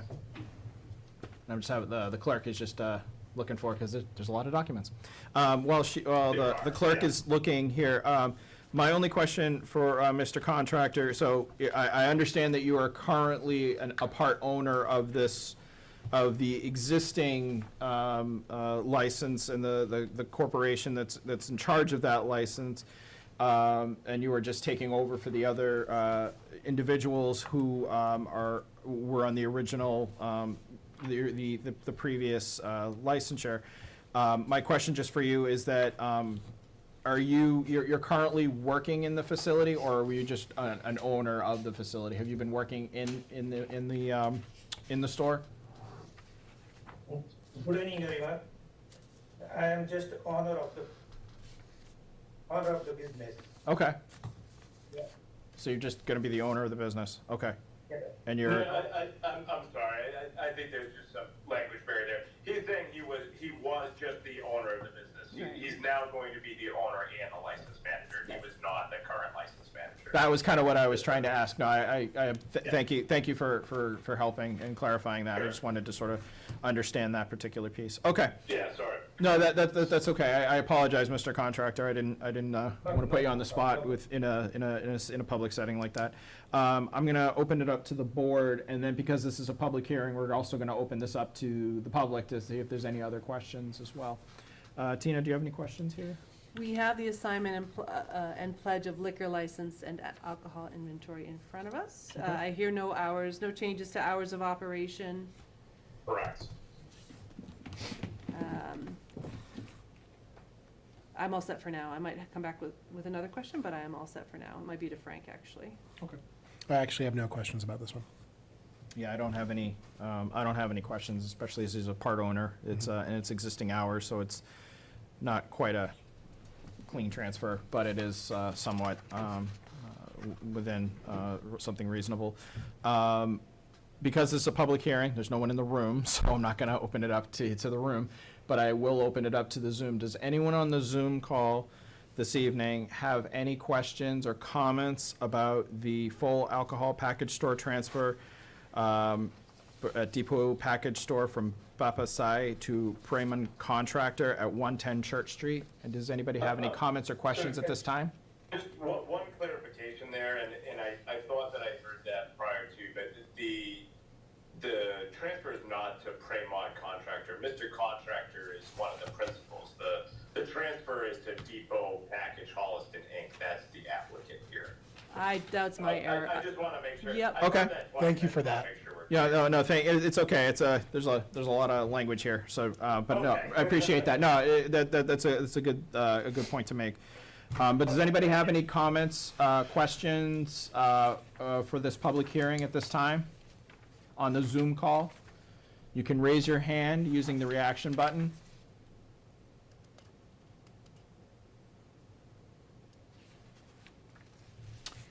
I'm not seeing any at this time. I'm going to come back to the clerk and see, Tina, do you have any comments or questions before we close the hearing? No, I have no comments, no questions. Thank you. Are you comfortable with My making a only motion? question is, do you want one motion or two? So we have the approval of transfer of license, and then we have the pledge of license and inventory. Yeah, we'll need Attorney Porter, we need to have two, I would assume we'd need two motions, correct? Yeah, I've seen it done both ways, provided that both are included. I don't think it needs to be two separate motions, but that's certainly up to the board. Okay. All right. I don't mind doing two. I actually, sometimes I like it's a little cleaner to do two separate motions and be a little easier for us to keep things straight. So, well, first thing we'll do is we're going to close the public hearing. Got it. So, Move to close the public hearing at 8:32 PM. Seconded? all right, roll call vote, Tina? Yes.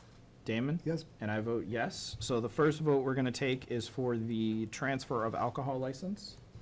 Okay, and Attorney Porter, I have a stack of papers I'm going through to organize this motion, so I'm going to just ask you, please, sir, to confirm the motion is correct.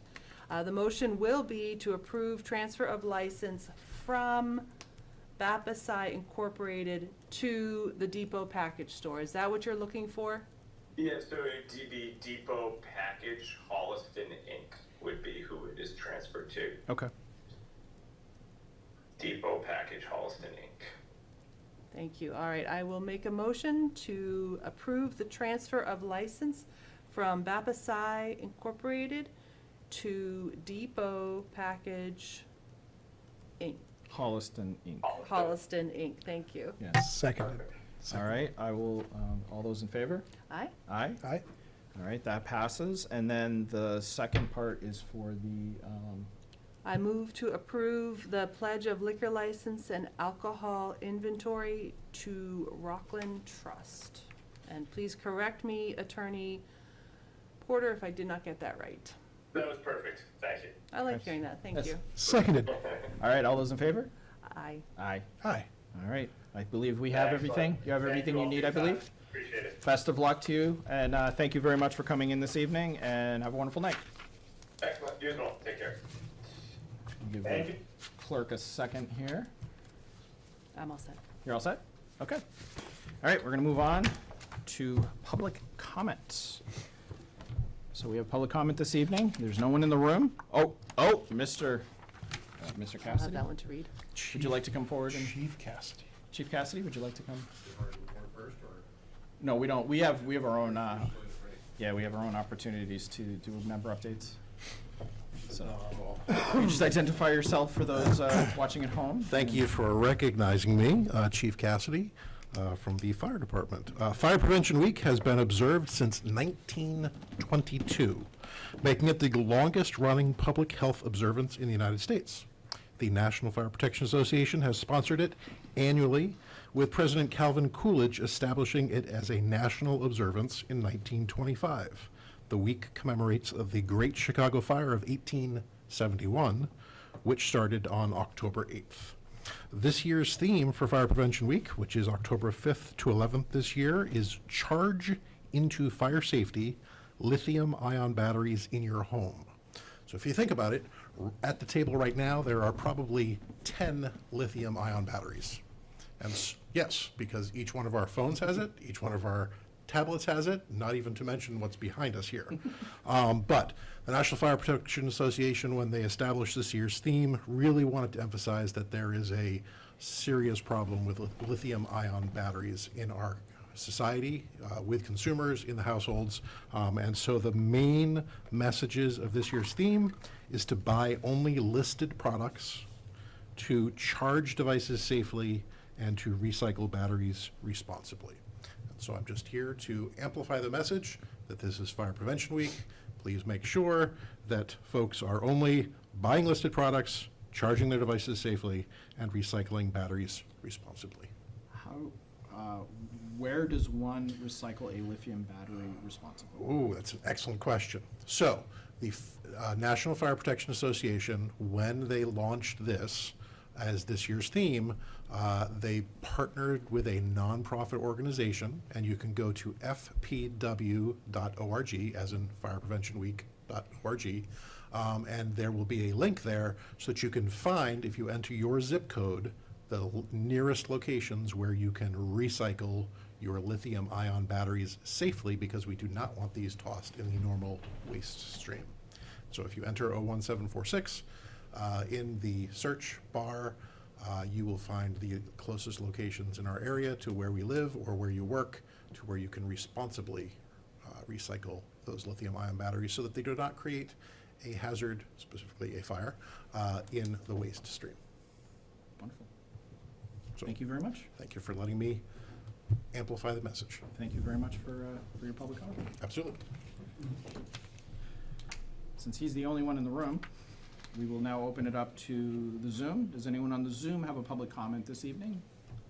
Raise your hand, please.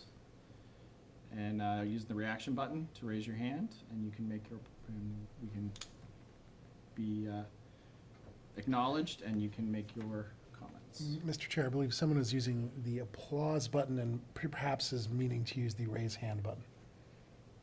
Liz, are you trying to raise your hand, or are you applauding Fire Prevention Week?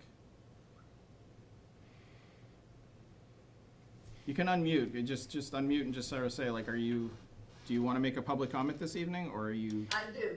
Okay. I do want to make a public comment. All right, then, although it is nice to applaud the Fire Prevention Week, could you just name an address and you can make your public comment? Sure. Okay. Dr. Liz Tyler, 17 Norland Street. My comment deals with the 40B proposal. How much this affects our groundwater is clearly shown with the fact that 7 of the 13 waivers that that were asked deal with water. The applicant is proposing structures within 9 feet of a natural pond, where normally, this is a waiver where it normally would be 200 feet. They're asking for a waiver regarding the storage overflow, which is 46,420 gallons per day. This is a large amount of sewage. The effluent, the question remains, where is the effluent going to go from the treatment plant? They're asking for a waiver with regard to the discharge of water from impervious surfaces. They're asking for a question of a waiver from earth removal in Zone 2. And they're asking it to be 4 feet from historical groundwater levels. I think that's really an important point because it's known in the past, and considering the previous use of this land, it's known that in disturbing soil that contamination can be found. It's asking for a privately owned wastewater treatment plant. It's asking for a waiver for all local wetland requirements, and it says that the applicant, this I found interesting, the applicant will meet local regulations to the maximum extent practicable. That seems to be a big loophole. It's asking for a waiver for all local stormwater requirements. I think that the issue here, and in addition to that, we know that this is on the Zone 2 for 3 of our public drinking water wells, and those wells combined provide 70% of Holliston's drinking water. Unfortunately, I was unable to obtain that Zone 2 map for well 7 from the Water Department, from the Conservation Commission, from the Planning Board, and it raises concerns as to who is really protecting our groundwater, considering also that the SWAP report from DEP in 2002 recommended the development of a wellhead protection plan, and also recommended that the Board of Health develop develop a system for checking industrial and commercial buildings in the area. I think that there are a number of concerns, and this is not the right place for a 40B development, and I'm hoping that you've seriously considered all of the groundwater concerns. Okay. Thank you for your comments, Liz. I know you've sent some of those emails concerning some of those issues, and we have a letter that incorporates a lot of the information that you're describing within it that we're going to go through in a few moments as well. We did receive, Dr. Tyler, we did receive public comment that you requested to be read into the record, which I can certainly do at the chair's direction, unless you'd like to read it yourself. No, you can read it. Thank you. Okay. Yep, please. This is from Dr. Liz Tyler. The suggestion received October 5th at 9:24 p.m. The suggestion was previously made that public comment should always be the last item on the agenda. I am writing to second the suggestion. Do you want residents to participate in their town government? How can residents express their opinion if you place public comment before you address the topic of interest? This is essentially shutting off public comment on issues that you do not want to hear the public's opinion, not democracy in action. Please read these comments in their entirety to select board, at the select board meeting. Liz Tyler, PhD. Okay. Thank you. I have one other public comment as well. Okay. All right. Liz, thank you very much for your comments this evening. Appreciate it. Does anyone else have any public comments tonight on the Zoom call that they'd like to make? Oh, Laurie, I see your hand raised. If you could just give us your name and address and your public comment, please. Laurie Markoff, 280 Mark Tree Road. I just want to agree with Liz about public comment coming at the end of whatever is being presented by the select board. I feel like that really is a more equitable way to do public comment so that people have the opportunity to comment after things are presented. So I just want to add my voice to Liz's. Thank you. Thank you. Thank you. Any other public comments?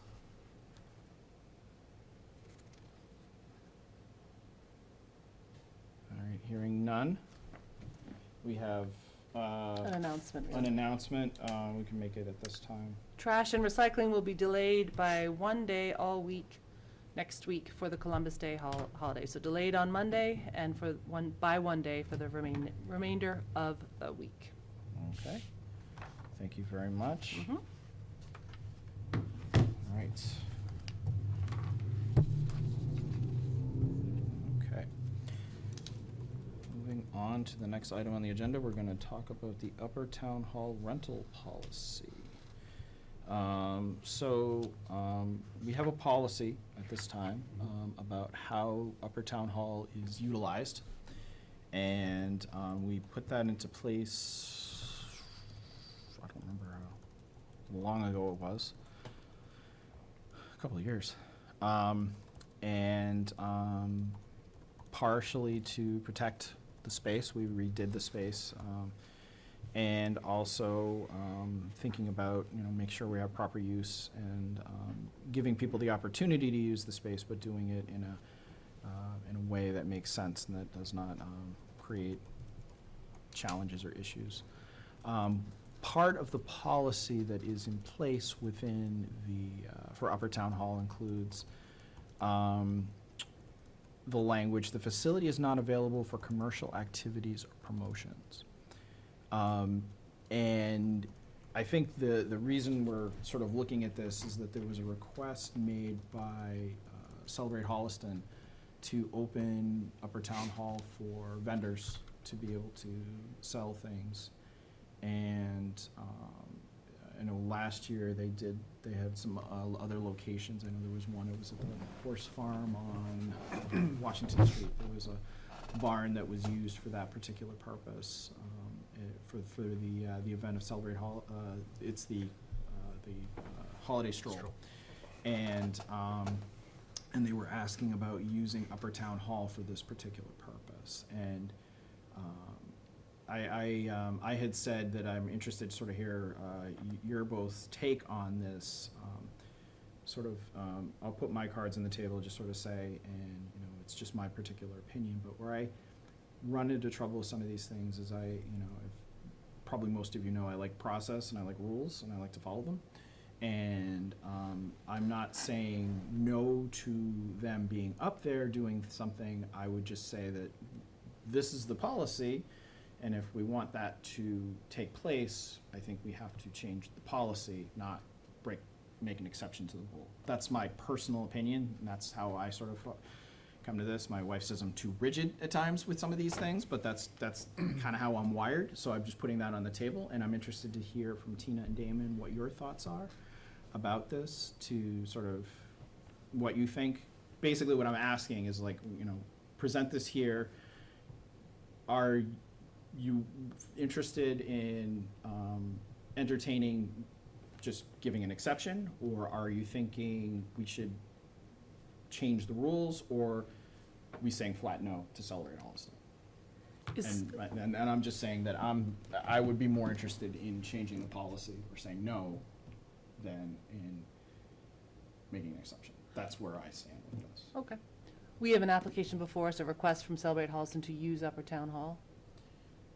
There's no application currently, no. It was more of a, we're interested in doing this. We know that the application doesn't currently allow for this type of activity, so we're interested in discussing, the possibility.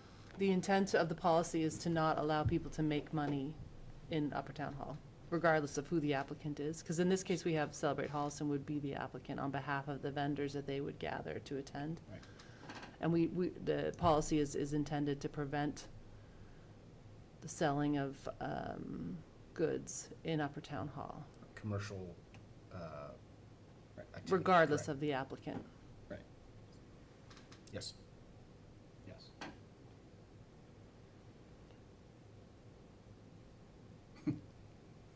I mean, you know, we can sit on it. We don't have to necessarily, but I'm telling you, I'm asking you, are you open to changing the policy, or are you, or where do you sit with Gut this? reaction would be that if the applicant is a non-commercial entity, so it's an organization looking to raise money or promote, Sure. okay, I'm seeing that differently. And my second gut reaction is I would look for council to tell us the pitfalls of that decision, to say that a non-commercial entity may be the applicant looking to host an event that has commercial activities. Right, so I would look for town council to say, here's what you would want to consider in that. I wouldn't look to precedent. Have we received applications in the past that are similar to this? I would not look to past precedent.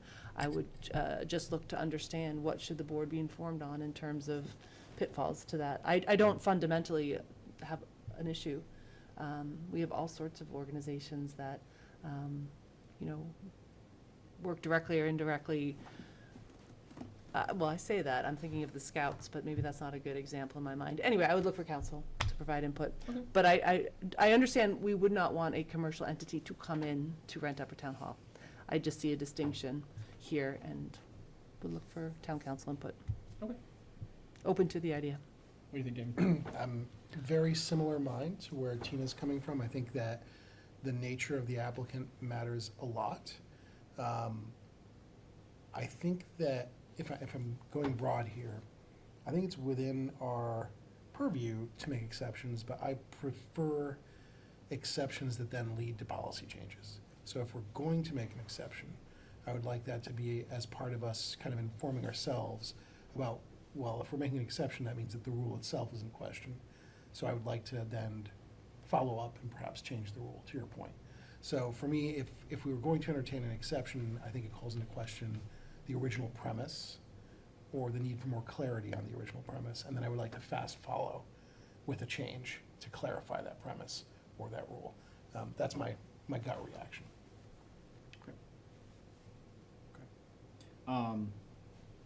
Yeah, I think, you know, I'm open to what Tina's suggesting. We could revisit this after town meeting on the 27th to talk through advice from council. Sure. What's going on. I would probably ask a representative from, if Celebrate Holliston wants to pursue this, because we'd be for them, that say have a representative sort of coming forward to sort of speak to what would it look like exactly, like, you know, that they're asking for. You know, it's one thing, like, if, you know, there's a lot of commercial entities and all the money that's collected is going to be donated to a charity or something like Well, that, that's versus it's going to the business, and the business is, you know, is making money on the process. Is it business promotion or is it fundraising? I think we need a little more clarity on that from Celebrate Holliston. And I think how I would characterize it, it would be like a market where Celebrate Holliston would have a number of vendors in town who would be selling their goods and wares upstairs from, you know, such and such a time on, you know, during the holiday stroll. Yeah, I think we need to sort of like understand particularly like what does that look like, and from them, either probably in person to be able to ask them questions, but at least something in writing that can sort of say like, this is what we're asking for, this is what we want to do, so we can fully understand that, because, you know, we're, you know, to Damon's point, we're talking about making an exception or that would lead to a policy change, and I'd like to understand what that looks like before taking a next step. And to Tina's point too, checking with council, what does that look like? You know, and if there's any research we can do too to sort of say like, this is what other towns do. Like, you know, the other towns have something, this is how they handle that policy, or they just blanket say no to those things. We want to be good partners with Celebrate Holliston, but we also don't want to open Pandora's box where we're suddenly like putting forward, you know, businesses that can come forward into Upper Town Hall that it's not really meant for that kind of particular purpose, as we understand. So these were local businesses only? Yeah. I guess that's part of what we would want to hear. I would from them. assume, yes, I would Yeah. assume, like, I'm assuming like national chains or anything like that wouldn't be running the booths from Celebrate Holliston. My guess would be probably of the sort that we saw at Celebrate Holliston on, I guess a couple Last weeks November. ago. Yeah. That's sort of the vibe I got. I don't want to get ahead of my skis too much here. And I know this is a preliminary conversation. Part of the feedback I would look for from town council would be liability, because this is a town municipal building. If Celebrate Holliston or any, I don't want to name them, because it would then apply to any organization wanting to do this if we change the policy. So the organization would be doing the vetting of the businesses to select or not select them to sell here in Upper Town Hall. Does that run the town into a situation where we are discriminatory towards some, like, is there mass general law that applies to the use of a municipal building for the purposes of commercial activity? I think that's probably the number one question I would have for council. Okay. And I think to date, a lot of the questions, so we've had sort of preliminary discussions with Jay Towerman and Liz Oh, Lyden okay, about yep. this. The chief concern that they've raised is mainly around procurement, which in this case, it would Yeah. sort of be a one-day thing and not we're renting it to, the Home Depot for, 5 years or something like that. Okay. To run a storefront. So that, I think that part mitigates that concern. I Okay. think the second concern would be some sort of lease or licensing agreement or something that we would need to develop to protect the town from that type of liability. Okay. We can certainly get some more concrete language from. Yeah, and from I think FTC we need on to that. understand that, like, if is it too complex to be able to handle, or is it something that, before we could do that. But I think, let's look at this after town meeting, and our meeting after town meeting, just to sort of revisit and understand exactly what we're being asked to do, and then we can, go from there. I'm hard pressed to believe it is from a lack of space, because I'm thinking back to the fall fair that years ago was sponsored up at the high school, right? Like, they would open up the gymnasium, the gym Well, and I mean, space there's to other- vendors that would come in and sell. Yeah. Love going up there for that. So it can't be for a lack of space. that- And there's other, there's certainly Unless- other places and things that can be done to, there's, like, there were some private venues that did things, are there, is it an outdoor type of event? I mean, it could be too cold to do something like that, but we have done things like that in the past, right? We'll allow people to set up booths like on Central Street, things like that. We But did- school property is still an option, yeah? Nothing's up- changed on that end of things that would make. No, this is Uptown just- Hall- this is just No, about I Upper understand Town that, Hall, I understand yeah. that, yeah. Okay. Yeah, I don't know if maybe proximity was a part of this. Sure, the Sure. walking. Yeah, that makes sense. I think they probably want to sort of Yep. have like the trolley on Okay. Washington Street, and this is just something, a landmark on Washington Street to be able to partake. And the Beautiful other building. issue- Yeah, I mean, the other issue too is, accessibility and things like that for, people who want to get upstairs and things like that. It's not always the easiest, I mean, we have an elevator, but it's can be a little challenging for some folks. Okay, so we'll revisit this on the 27th and see what we, Sure, yeah, what we come up with, and we can make a decision at that time. So, okay. Great. All right. Next up, we have the comments from the town for 194 Lowland Street. We have a letter here that we've been sort of working through. We've gotten a lot of wonderful feedback from residents, department heads, a variety of people who put a lot of information forward in this letter on behalf of the town. And just so we kind of understand too, my understanding of this is, and please correct me if I'm not thinking about it correctly, is that, the 40B process, the select board has a very limited role in this.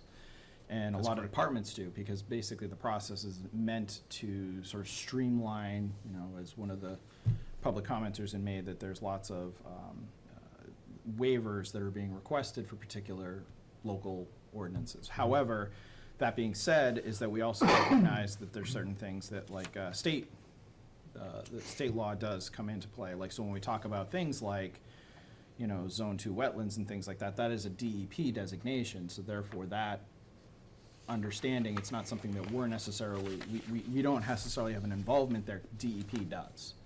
And DEP looks at that and looks at those kinds of things. Am I kind of on the right track there when I'm thinking about some of this stuff? or- Yes, and so that streamlined streamlined process, I think streamlined is a great word to use. That streamlined process runs through the zoning board of appeals. Right. And so that, the process with the ZBA hasn't even begun yet. Right. Mass Housing is still reviewing the developer's proposal, determining if it's eligible. Right. And we're making these comments to the state in preparation for that, for things that we want them to consider. Correct. And the other thing to keep in mind here is that, you know, we have certainly got public feedback for this, but the ZBA process is a public process. It's at least 6 months, and there's going to be many touch points for residents to be able to make public comment about projects that are going through the ZBA. Yes, all those meetings are public. I think in reviewing some similar Mass Housing materials, and I don't want to speak for Mass Housing, but just from what you can sort of glean from publicly available documents, a lot of times Mass Housing will respond to the applicant saying, you know, I guess one possible outcome is you are ineligible, and I'm assuming that would be the end of the letter. But in the case where the developer or the applicant project is eligible to move forward through the comprehensive permitting process, they'll typically pass along the comments and concerns that the host community noted in its comment letter. Okay.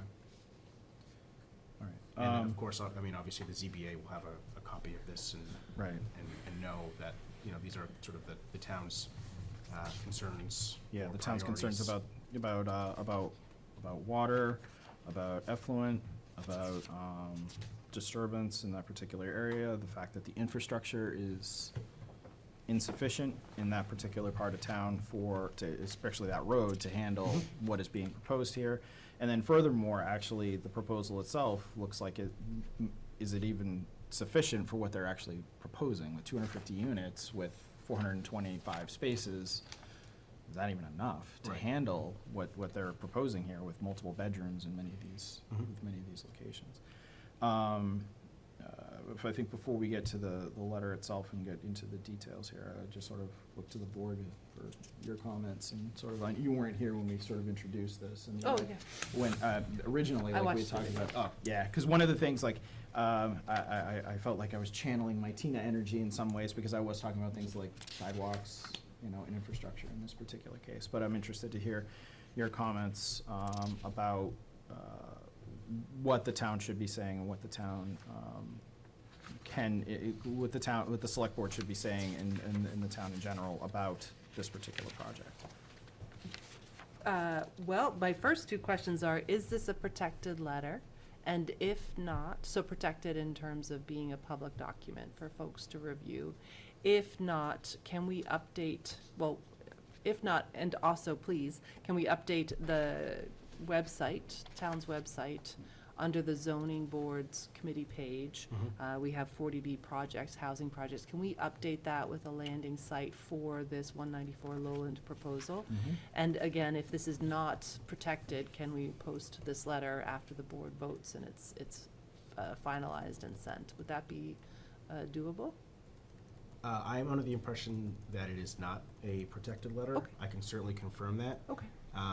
We had actually talked about internally starting to upload documents to, not this one yet, but other, the applicant information, things like that, to the landing page, the ZBA's landing page, but we weren't sure if that would confuse folks and give the impression that the hearing process had already begun. I know, I wondered that, because we don't have the project eligibility letter Right. back from Mass Housing, so Right. it's, does that need to come first? So we were talking about, again, internally, we were talking about, well, should it fall under the select board's page for now? But then Okay. again, that might create further confusion about how the process actually works. Right. So we really want to get as much up there as much up there as possible. We're just not sure of the best way to do it yet, just so we don't cause any Understood. confusion. Okay, no, that's good thinking, for Mhm. sure. But, I mean, certainly if anyone wants to, you know, reach out for, like I said, I'll double check with council that this is not protected. I get, as I said, I think, Mass Housing tends to release the contents of the letter at some point anyway. Okay. So, you know, if folks want individual copies or if folks have questions about it, I'm happy to pass it along. Okay. If you're looking for comments from the board members on the letter itself, I Yes, would yes. say that looking at this letter was looking at it through the lens of our strategic plan, because ultimately, I believe that's one of the board's biggest roles, is to make sure we are putting forth the values of our community in correspondence like this. And so I see the four corners of the strategic plan with good detail in here, and I just want to thank the collaborative effort of department heads and staff here in Town Hall, but also over at the schools, because this letter really touches on all of the key areas within the strategic plan. I appreciate the traffic comments, particularly as it relates to the policy we already have, complete streets. I appreciate the school's feedback and the incorporation of that in terms of the school enrollment impact and their capacity to handle an increase in students, although probably an likely a small number. It's still valuable input to be providing. I appreciate through conservation, the wetland protection language. I appreciate through the planners, land use department, the density comments, wastewater management, parking. I definitely appreciate the focus on pedestrian and bicycle facilities infrastructure. I think that's great. But what I also really like is language in the letter that addresses preserving our industrial park current use, that we're not wanting development that limits the businesses that we have. We have 4 industrial parks and we need them to be operating optimally. And I think that was captured really well here. So I would say job well done. Happy with the letter. I've certainly heard from a number of residents. We may hear more tonight, I'm not sure. I feel like this letter is a very strong representation of the values as they're expressed within our strategic plan. And as this board knows through multiple public forums and hearings and public comment, as we understand residents to care about issues, I do believe this represents the full range. So again, job well done. I think before I turn it over to Damon, could you just review like who, like from the town, help put this together? I know probably Karen Sherman and I said see Chief Cassidy and Chief Stone, but who, like some of the town employees that chimed in and put some thought into some of this language? Sure. So I guess just to take a step back, you'll have to forgive me, I forget the date, but a number of town department heads, Chief Cassidy and I, and a number of others all attended the site walkthrough with Mass Housing on site, and we've all caught up sort of intermittently between now and or then and now. But Chief Cassidy, Chief Stone, Dr. Jordan, Dr. Kuska, our conservation agent, Tyler, Karen Sherman, our town planner, and those are probably the folks that have caught up on it the most. But we had a very strong presence of our department heads on site for the walk, and very appreciative of their time. Okay. And were there any other boards and committees that contributed any language besides with us? I think that it was sort of through staff. I don't know if any of the other boards and committees officially voted on language or anything like that. Okay. Did the Board of Health participate or the health agent? So I checked in with Scott. He was a little. He had some questions about why they hadn't contacted him to date on the percolation tests. I'm not even sure what the technical word is. But other than that, he didn't have any comments as of right now. And we got comments from our DPW, our highway superintendent, and the DPW director. Yeah, so a lot of the comments that came from DPW and public safety, but were about access, roadway infrastructure, pedestrian infrastructure, access to Woodland Street through Fawn, access to the rail trail, and that sentiment I think was also echoed by the schools, who obviously, view that that site is so close to the Woodland Street campus. Yeah. Access to things like the actual Woodland Street, but also the rail trail were very important. Sure. And also, if there were to be a bus stop there, right. Having some sort of enclosure, which I think is fairly common if you drive through some of the newer developments in surrounding towns, you'll see something similar sort of at the entrance of the development. So I think a lot of our departments were on the same page about infrastructure. Yeah. And making sure that commuters of all modes, I guess, would be safe, whether it be bikes, pedestrians, drivers. Is there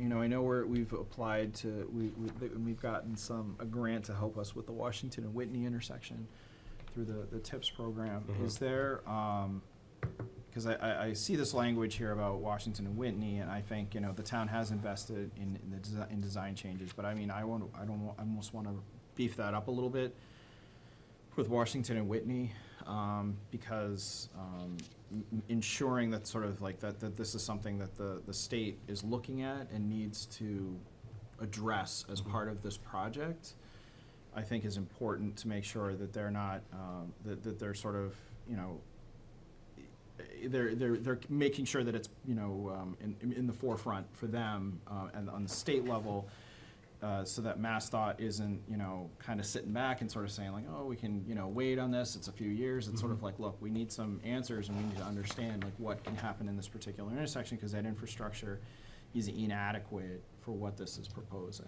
And, you know, our concerns here, of course, you know, I mean, our concerns are that we want to make sure that that the conditions are, you know, met to ensure that if this does go forward, and sometimes these things, you know, these 40Bs can go forward sort of without as much town influence as we'd like, and that's sort of kind of the way they're designed, but also making sure that, you know, whatever conditions we can make sure are applied, so that way they're not neglected in this process, I think is important. You know, we've talked about a lot of those other things, but I think I'd like to see that language a little bit beefed up. Sure. You know, what that section, I just sort of make sure that, you know, hey, this is going through the state TIPS program, they're looking at it, and, you know, if there's any language that we can put in there to make sure that, you know, the state is addressing that and aware of that as this application process inevitably moves forward. So I will mention that, and we can certainly adjust the language, I will mention that we have kept the team at Beta fully in the loop as this has, I think they may have even actually been at the sidewalk. And Beta's the ones that were doing our road. Yes. They were inventorying our roads and Yes. helping us to give us information about what roads to update when and things like that, and Yes. keeping up with that. So we actually, at the site walk, for unrelated reasons, obviously, we had Weston and Sampson and Beta. Yep. And so we've kept Beta in the loop about all of this as it's been developing. Are they the contractor for Washington? For Washington Whitney. Okay, Yeah, oh, sorry, great, I oh, should have good, good, clarified that. okay. And Yeah. then we actually, Beta, town staff, and MassDOT actually just had a call with MassDOT, excuse me, about the Washington Whitney redesign, and we updated them on this proposed 40B, obviously the implications that, you know, if it were to move forward, what that would have on the intersection. So they are fully aware, and, you know, I think they've that sort of perked their ears a little bit. Yep. But we can certainly adjust the language in here to, you know, ensure that should the project move forward, the developer is a willing partner in that effort. Is there, I'm sorry, I'm taking all the things away from you, and I should have. That's all right, I'm actually doing mental notes of what's already been covered But here. one of the, is there value in including comments from the EDC or from the Economic Development Coordinator in this as well? Because the reality here is that it's consideration in a place that's already zoned industrial, and then the implications on the businesses around it as well, and like what is their, you know, do they have any, you know, I had mentioned previously that there was, you know, I had some concerns about, you know, certain like the dock for one of the particular businesses, I'm not gonna say it out loud, but just making sure, like, you know, that there's not like blocking traffic and things like that for extended periods of time. Are we talking to them, and is there any value there, and sort of talking through some of the, you know, their concerns are certainly valid in this case as well, but just sort of, do we have any feedback from them in this? So Melanie was on the site walk. Okay. The only hesitation that I would have about further feedback is that we did ask for an extension through October 6th. Okay. But that said, I'm not sure it's a huge, I think Mass Housing is still reviewing the application. Okay. So I'm sure. Maybe we could like holding put it off- as an addendum or something like that. That's Just like, it. I mean, I think like, you know, just thinking about this too, because it's, you know, talking about an industrial park, you know, what are some of the, you know, the businesses in that area, do they have comments, or not necessarily the businesses, I mean, but we've certainly gotten it from residents, but certainly like the EDC at the very least to sort of get their 2 cents on Sure. what they think about this particular thing at the very least, I think. Yeah. And you guys can chime in if I'm out of bounds with any of these comments too, so. Yeah, all right. I so- see it addressed on page 3, second paragraph, page 3, not as specifically as you're calling out right now, Ben, but I do see acknowledgement of page 3. Wow, second paragraph. I do see it addressed Services, public transport. Towards the end there. Okay, a little bit, yeah. yeah, not as specifically as you're saying. Yeah, well, I think, you know, getting a little bit more feedback there, I mean, I'd like to have a little bit more understanding, and, you know, if we're gonna, I think we need to make sure that we're touching all the bases here, and as many as we can, and so throughout this process, you know, we talk a lot of those things, and to Tina's point, if we're gonna talk about the, strategic plan, one of them is economic development and things like that, and how does this impact economic development in the town? Sure. Yeah, so I can follow up with Melanie and see if maybe the EDC would like to set up. If they want to set up, if they want to add, even like a follow-up or something like that. Their own letter. Yeah, their own letter could, as they're wont to do. That might be something as well. Okay. So- So I'm assuming Mass Housing would be open to us sending that along as part of the, Yeah. and this is no disrespect to the EDC, I don't know if that letter would determine the eligibility or ineligibility. I don't think, so I mean, but if there's considerations that I think we need to take in mind with, as these projects go forward, I think it would behoove us to, especially given the location, Mhm. to, you know, they can always decline to make a comment. Sure. But, you know, if they have comments to make, I think we should be as comprehensive as possible. Sure. In that regard. I'll stop talking, and let Damon ask any questions or make any comments. It is a great relief to have all of the major topics taken care of before I speak, so I appreciate that, actually. I did want to say thank you. I do recognize here that there's a big kind of an if-then format, so, you know, should we have this go forward, then there are implications infrastructurally that we really need to take care of. One thing that is probably not necessary for the letter, but that I'd be curious about, is if a large housing development goes into an industrial zone, do the businesses currently occupying that industrial zone now have increased liability in terms of rules and regulations pertaining to proximity to a housing development that they did not choose to have there? So noise, safety, pollution, anything like that. So I would imagine, you know, if someone puts a house right next to a warehouse, and that warehouse is operating in the middle of the evening with trucks coming in, do they now have to change their hours because there is a housing development where there used to be another industrial area? You raise a good point, because there is a cannabis cultivator in very close proximity, and certainly odor was addressed through the Oh, yeah, that's host right. community agreement for, that's a good point. Is it, but isn't the one, Not, I thought it was the one that was approved was was manufacturing, not I'm talking about, is it cultivation. Everett And down there? I'm sorry, trying to and remember. I don't want to get into the specific, that's No, just Yeah. the general flavor of what I'm worried Sure. about, Yeah. which is like, do we now make the industrial park untenable for certain industries because there's now housing there? Well, and then honestly, like, it also blends into a master plan, the Right. importance of having a master plan. Now, granted, the challenge with something like a 40B is that it would Yep. supersede a master plan regardless, but at the very least, having that would be able to inform other types of businesses that are not going through a 40B process, or other types of zoning or usage and things. So just an open question I'd love to have, you know, be informed about. I know it's not critical to this particular letter. No, it's valid. Letter itself does an excellent job of, I think, describing many of the worries that we've had, that constituents have had. I think it's as good of a letter as we can expect, and a couple of changes, I'm sure it'll be solid. That's all. So through the chair, that, would you like me to just, maybe Ben and I, do you want me to catch up with you about some of the language on Washington and Whitney? We can try to get out tomorrow, or do you want to do it? Yeah, Real time. yeah, let's, I don't wanna waste everybody's time about that, but yeah, let me, I can, it's due in the morning? Yeah, yeah. We wanna that's get into, okay, yeah, let me put something together for that, And I'm that- happy to take a crack at it. I want to Yeah, just I make think, sure I mean, that yeah, that if you was- want to take a crack at it, Mhm. send it to me in the morning, I'll take Yep. a look at it, and I'll tell you, Sure. you know, what I'm thinking. I just think it just needs to be beefed up, because it's just sort of the town is invested in the intersection, which is true, Mhm. but I think we should also indicate that the Mass DOT is involved in this process as well, and making sure that, you know, I understand Beta is involved in that, but I want to keep that loop closed as Yep. much as possible, because that intersection would be critically impacted by this project moving forward. Yep.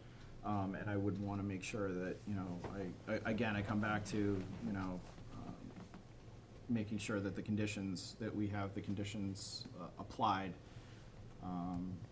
to ensure that we're not missing something if this goes forward. Real quick question then.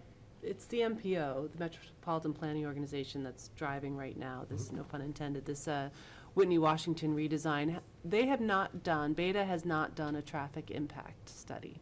Not yet, no. Okay, because when they do a traffic impact study, one factor they will bring in is what's proposed. So That's absolutely. But I don't know, so I don't know that I understand what you're saying about it needing to be in the letter, but we're covered. The town is covered, because when the MPO moves forward in their design process for Washington and Whitney, and they do a traffic study, they will have to factor in this proposal, even though it's just a proposal. So it's a two-way, here we go again Yeah. with the pun, it's a two-way street of communication. Yeah. So this is a tool, Yeah. but the traffic study will be a very Yeah. significant tool. I where think, they'll yeah, I think calculate. I want to make sure that, you know, I hear you, and I Yeah. think that is reassuring, but I'd Mm. also like make sure Okay. it's in the letter too. I'd like to have, I'd rather say it 3 times than hope someone says it once. Got it. Okay. Any other comments, Tina, Damon, about this? I know we've gotten a lot of feedback from different people, and I'm seeing a lot of that information in here. But do you have any other comments before we send this on? And I will also emphasize too, that this is a letter at the beginning of the process. There are multiple other touch points that we will even have in this process for both residents, any other stakeholders, and certainly this board, as this, you know, as these things are complicated, and there's a lot of, there's you know, there's gonna be a long process with the ZBA that will, I'm sure, be looking for more solicited information from various sources as well. So that's not like this is the only thing that's ever gonna come forward, and this is, you know, a do or die type of document. I would just do another rejoinder on, I know I've said this before and I'm beating a dead horse into a pulp, but I think we have to be really cognizant about a communication strategy. This is a complicated issue, and many people think that this is a directive that we are putting into place or something that we are trying to do. I've seen that on social media. I've heard it in conversations with very, very smart people who are otherwise incredibly well informed. You know, this seems like, hey, why is the town doing this? And it's, you know, The not town doesn't have a lot of, the town's trying to make sure that everything is being said that it can to impart some of these things, so. I think we're just gonna have to Yeah. bang that drum very often so people know Yeah. what their alternatives are. And if we can release this letter, it should be, I want to see it released as soon as possible. Frank, it really is a great example of all oars rowing in the same direction, so nice job. Yeah, really good work. Yeah, it's good. There's a lot of information here, and I'm, you know, I'm happy to see the participation and the feedback being implemented into this document. So I'll touch base with you in the morning, and then. Yeah, touch base, like, send me the language that you want to change. Sure. And, like, a proposed language, and then I'll just take a look at it. It'll probably, I mean, it's probably gonna be okay. It's probably not, I mean, it's not gonna be, I don't need a ton. Probably a sentence that just says it's currently going through the TIPS program at MassDOT or something like that. Could be probably sufficient on that particular piece, so. Okay, any other final comments from you, anyone here at the table? No? Looking for a motion, or just direction to the town manager, excuse me, to this chair, fighting all night with it. I think, I would do you like a think we motion? might need I think we Okay. probably should have a motion to approve the letter, with Non-substantive changes. non-substantive changes, and like, as discussed or something to that Yeah, effect. yeah. Move to accept the letter as discussed this evening with non-substantive changes. Yep. Seconded. All right, all those in favor? Aye. Aye. Aye. Yeah, so that, I think we're good. I think the thing I would ask here is, should we have ourselves on the signage? Yeah, we can do that. I You'd just add us did to- that as, No, that's fine. But I think we add us, because then, it's okay. But I mean, I think we can say, like, we're sending this on behalf of, well, there's a lot of different organizations that participated and a lot of different residents, and we appreciate all that feedback to be able to get something together that discusses the ramifications of something of this magnitude, and hoping they take it into account. So, okay. Thank you, Frank. no problem. Do you mind if I just grab my charger very quickly? Go for it. I'm talking that long? Okay. Now we're finally to the town meeting warrant. What was the fire safety tip? Charge safely? Charge safely. Only use listed products as well. Don't use the device that you purchase at the Gas station? convenience store. Tamu. Really, why? Just making sure that's an approved device for charging purposes And make sure to charge safely. safely. Yeah.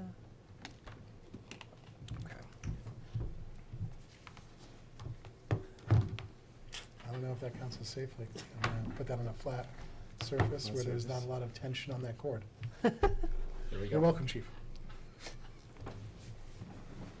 We are at 9:25. Oy. Noted. 4 wheels on the bus. Still, that's good. All right. Oh, yep. Okay. Better. So next item on the agenda here, all right, next item is review and approval of the October 2025 town meeting warrant. Frank had sent out comments for a number of articles. And so before we do that, I will ask one thing I would like to ask is, I had a conversation with a member of the school committee, and they had requested that we reintroduce the roof for the elementary school to the capital article. I had sort of explained our position that, we feel like the money is not necessarily going to be spent right away anyway, and potentially could be superseded by an MSBA grant. But he had requested that, and I said I was willing to bring it forward and ask if people are open to reintroducing that to the CapEx, article in some form, and interested to hear your thoughts. I'm honestly kind of agnostic here. I don't really have a dog in the fight, but I did feel that it was something that I should, at the very least, bring forward for discussion. So, I'm interested to hear your thoughts, and I know, I don't expect your opinion to change, but I just wanted to hear what you thought about that proposal. I have no And Damon, comments too. on it. No comments? Yeah, no comments. Okay, Damon. If you're opening it up, so I think that we've had some irregularities in the past with kind of last minute budget asks, et cetera. And so I understand where this is coming from. I also spoke with a member of the school committee, so I want to be cards on the table on that. I'm not super religious on this one. I think I understand the position that we took, but I'd be okay with changing it, mostly along themes of clarity. I feel like it's okay for us to be above board on that, and we can always, during the meeting, should new information emerge, I think we can, change what we're going for. So, I'm not strongly opinionated on there either. I could go with sure. I don't think that we need to be stuck on this per se. Yeah, I think where I sort of get stuck a little bit is the idea that I'd rather have something printed in the warrant than introduced on the floor, especially of that size. I have a little bit of concern about that. And part of where I was coming from with it is that it was introduced by another board, not by us. And that's where I have a little bit of trouble with it. But, I'm also kind of a little bit agnostic here too. I don't want to talk about this long. But I recognize that it's you know, if I did put forward a motion to reintroduce it, would I get a second? I would second it. With the proviso that I think our initial reasoning is sound. This is more I of, agree. this is me trying to be a good partner to other boards Yeah. and to the town, which I think can always use clarity. I also, I deeply respect the original position that we took. Yeah. I just, it's one of those things where it doesn't seem like we're gonna gain a lot from it, so I'm okay with a revision. All right, well, I won't put it on you to make the motion. Yes, unless- and happy to take punches on that Before very you- weak position that I'm Yeah. taking. I know. Before you move on to, Yes. to that, to that piece of this agenda item, in terms of the comments that we're reviewing as well, Mhm. for number 9, it's called out quite clearly. So, Frank, you had suggested language for the board that goes like this: one expenditure not proposed in the warrant above is the 1.35 million for replacement of the Placentino Miller School roofs. Goes on to explain the MSBA, Massachusetts School Building Authority, is currently reviewing a grant application funding to partially fund the project. Goes on to say that an official decision of the MSBA is expected around the time of town meeting to inform town meeting. What it does not include, however, and so I'm not talking about what you gentlemen are Sure. Discussing a moment ago. In this draft comment, there is no mention of facilities management and the role that they have played in advising both the capital subcommittee, the select board, and also the school administrators and school committee, indirectly, I suppose, to the facility management view of the need for a new roof. So we have aspects of the request within this language, but we don't have all aspects of this request. So I just note that if we're going to have, if this discussion is going to be ongoing, I Sure. would then ask for the language in the draft comments to pull in the facility management perspective on the need for a roof and the planning that has gone on and is advocated for by facilities management in terms of repairing that roof. So I feel like that's a missing component to this language, to fully inform, in the name of transparency and whatever, Mhm. fully inform town meeting. So just point that out here within Okay. the draft language. Continue. Yeah, I think we can ask James if he can contribute any language to this. So, not to make a motion for the board, but it sounds like the consensus might be to add it into the Yeah. warrant, but in Yep. the comments, point out that the facilities director has Correct. recommended that this Yes. funding could be delayed. Yes. Yeah. Okay. Exactly. Sorry, Tom. If James is comfortable including that Yep. language. We don't want to speak, I don't want to speak for him. Right. I mean, I share Tina's interest in that, but I also don't want to put him, you know, if he, I would rather he write his own, the facilities manager has stated blah, blah, blah, if he's comfortable with that. Sure. All right, I will make a motion to reintroduce the $1.35 million for the replacement of the flat sections of the Placentino Miller School roofs to the CapEx appropriations. Is there an addition to the comments part or a separate? The comments will be separate. This is just introduced, actually, let me stop there. I will make a motion to reopen the town meeting warrant for Second. October. Okay, second. All those in favor? Aye. Aye? No. Okay. And I will make a motion to reintroduce the $1.35 million for the replacement of the flat sections of Placentino Miller School roofs to the CapEx Article 9. And Seconded? and all those in favor? Aye. Aye? No. Okay. And I will make a motion to close the town meeting warrant for October. Second. All those in favor? Aye. Aye. Okay. So, all right, we opened it, put it back in, closed it. We're gonna make we have to make some slight changes to the comments to indicate that it is in there. It is proposed, and that and if we get facilities manager to add a sentence or two. Yep. Great. Okay. All right. So that was the only thing I had there. and I assume everybody has reviewed the other comments for the document? Yeah, I just wanted to take one more look. Sure. We've got it here in front of us for Yeah, the DPW one, okay. as that will generate a significant amount of comment, I'm sure. Yes.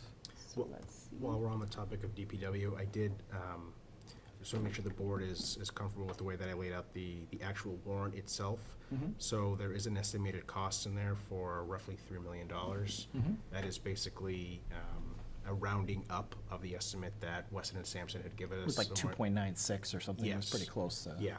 To that. And then I also included, just in case there was any question about it, I included that environmental assessment would be added as an additional allowable expenditure. Okay. That being for the Arch Street site, Okay. as that would. Does it, okay. I think if you looked at the May article, you could probably argue that that was an allowable expense. Yes. But I just wanted it to be. No, I think we need to be as transparent as possible in this process.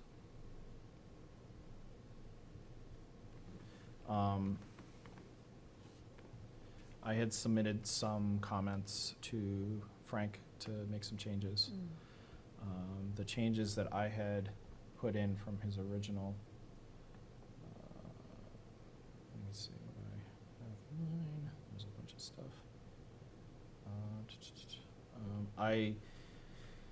For Article 4, there was language that said self-sustaining, and I felt that that was a little misleading. So that's the programmatic stabilization. It's not necessarily self-sustaining. It's just certainly that, the expenditures are intended to return revenue to the fund in some way. That's sort of the intention there, but it's not necessarily a self-sustaining fund. I had also mentioned about, I'd asked a question about the overlay balance. We heard a little bit about the overlay today from the assessors, and they can make comments about those in general.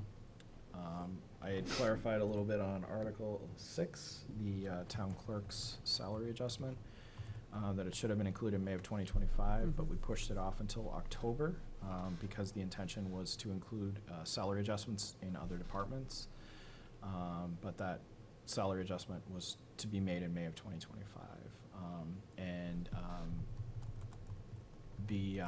The other salary adjustments have decided to wait, but because the town clerk is an elected official, it sort of puts things in a different kind of situation in this particular case. And they should have been made last May, and we're talking about doing them now in October.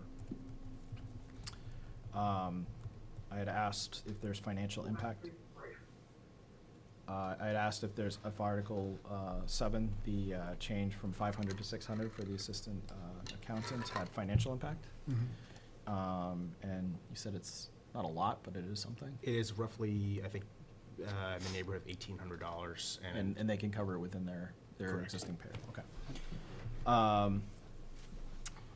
And then. Can I just add something yeah, really yeah. quick?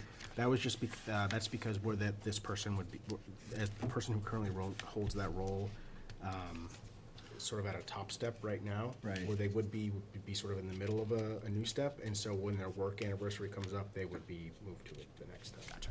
Okay.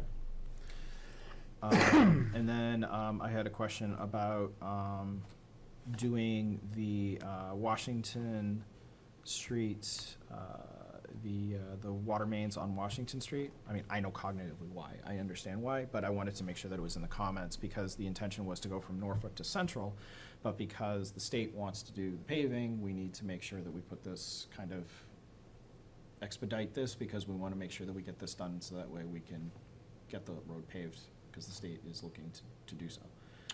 That's my understanding. Yes, so the state actually doesn't, so for Washington Street, the reason it sort of jumped the line is because of a couple of issues we've had recently, one over the Independence Day holiday and one a couple of weeks ago. Oh, with some Yes. water mains. Okay. Yes. Yep. And so Sean. I'm not speaking out of turn, sorry about Oh, that. no, not at all. And then, so, but I did check with Sean today about the ownership of the road. So 126, on 126, the state doesn't own 126 until you get past Baker Street Mhm. on Concord Street. So this portion of the road is actually town-owned. Okay. So we would be doing all of the paving Okay. after that. Then, yeah, you after can, the- then you Yep. can disregard my. No, no, You no, got not my- at all. You got my attention when you said DOT was gonna be doing paving. Well, they had And talked, Sarah's like, but one of the things they had talked about doing was Concord Street, and they were waiting for Past, us to yeah. do, Right. to do water mains, and I Right. had conflated Yeah, okay, that that's- project with, Right, with this. That was where my brain went to, and now it makes sense. So No, not at all. my apologies, and I didn't mean to confuse No, you. no, I- no. There was no That's where apology my brain necessary. went. That's why I'm asking the question, I guess. Another thing, for Article 11, I thought the, I don't remember which article that is. That is the PFAS. The original language for the comments indicated that it was coming from a particular account, and I think town meeting doesn't worry about the account, it's worried about because it's coming from I assume it's like the general fund, I assume that's gonna go into the general funds, is how it works, and then the account is just an accounting, the accountant's looking at those kinds of things. Yes, so it's called a special revenue account that the town accountant can just create. Right. Because there's no reserve, like we have, like, for example, we had like we've had like the opioid settlement fund, the town meeting has not created a fund Right. for this settlement. Mhm. So therefore, I just wanted to make sure that we weren't saying like, it's coming from this account, it's like, I don't think town meeting would understand what that meant. Right, yes, so we can't spend from that account unless this is per the state's guidance, we can't spend from that account unless town meeting appropriates from it. Okay. So I Okay. tried to clean up the comments a little bit. And that can be helpful. Okay. Because when I read it originally, it just sort of read like, like, that sounds like we're doing accounting in Yeah. town meeting. And if that's specific, the state is indicating that it has to be, town meeting has to appropriate from this particular, Mhm. from this fund, then, or this revenue source, then we can say that. Okay. One of the other things was Article 14, the select board, I don't believe, has the authority to use school property, so I don't necessarily think that we should be in that article. Mhm. That's the lease for the schools, for the solar projects. I have one about that as well, Mr. Chair. Sure, go ahead. I don't know if we need to put it in the comments, but similar to what we were just talking about with Mr. Keast, I think everyone's got a solar panel, and this is bicycle shed politics. People are going to ask, why lease? So we can, of course, address that on the floor, but Yeah. it might be worth adding into comments that we assess that it would be financially better for us to not lease. Well, I think Oh, that's, sorry, the to schools, lease. the schools can do that. That's fine. They can Yeah. make that comment. Totally fine. Because that was their. Just want to make sure it's in there, decision. because again, it's one of the, everyone's going to have that opinion, because they've all. And to me, it's sort of like, that's That's on them? them. All right, we're and good, They we're can do good. that, they need town meeting authority to be able to go into that. Yeah, I think this we is- have some, I think, purview because of the legal, some of the legal constraints that we have. Yeah, so excuse me, the lease authorization is literally just that. Just They the can- authorization. Yep, just the Totally authorization, and the school committee, I think, is still waiting on some of the analysis to make that decision. The three boards that have sort of purview here are the school committee, because it's their property. The town, the select board has to sign off on the power purchase agreement, and then the Board of Assessors has to sign off on the pilot agreement, pilot standing for payment in lieu of taxes. That actually taxes the solar facility itself. Yeah, So so it passed through. we're Okay. all just getting Great. involved in this. Everybody right? gets involved. Yeah. Everybody has a It role is. to play. Okay. I had also made a comment about number 15, Article 15, just to rewrite some of it. The select board is committed to utilizing as much of the existing appropriation of the DPW facility project as possible in order to minimize the full project's tax bill. I just rewrote it a little bit. And then lastly, with the citizens petition, I said that the select board would make comments at town meeting. Yeah, I was going to ask if we had gotten any further with trying to suss out what is actually doable and needed there, given the bifurcated nature of our meetings. I think we can have a conversation about that. Okay. Needn't be now. But I think we can, we can kind of finish up and figure that out, and just before town meeting when we meet, I think we can finalize like what we wanna say about it. Yeah, I would love to do it. So that's what I had. I just wanted to sort of throw that out there, so as you're looking at the comments, those are the comments that I had made. And I'm happy, if you guys had, I didn't necessarily have to go through them all, but if you have any other comments or anything else that you want, to change on those comments, I'd love to hear.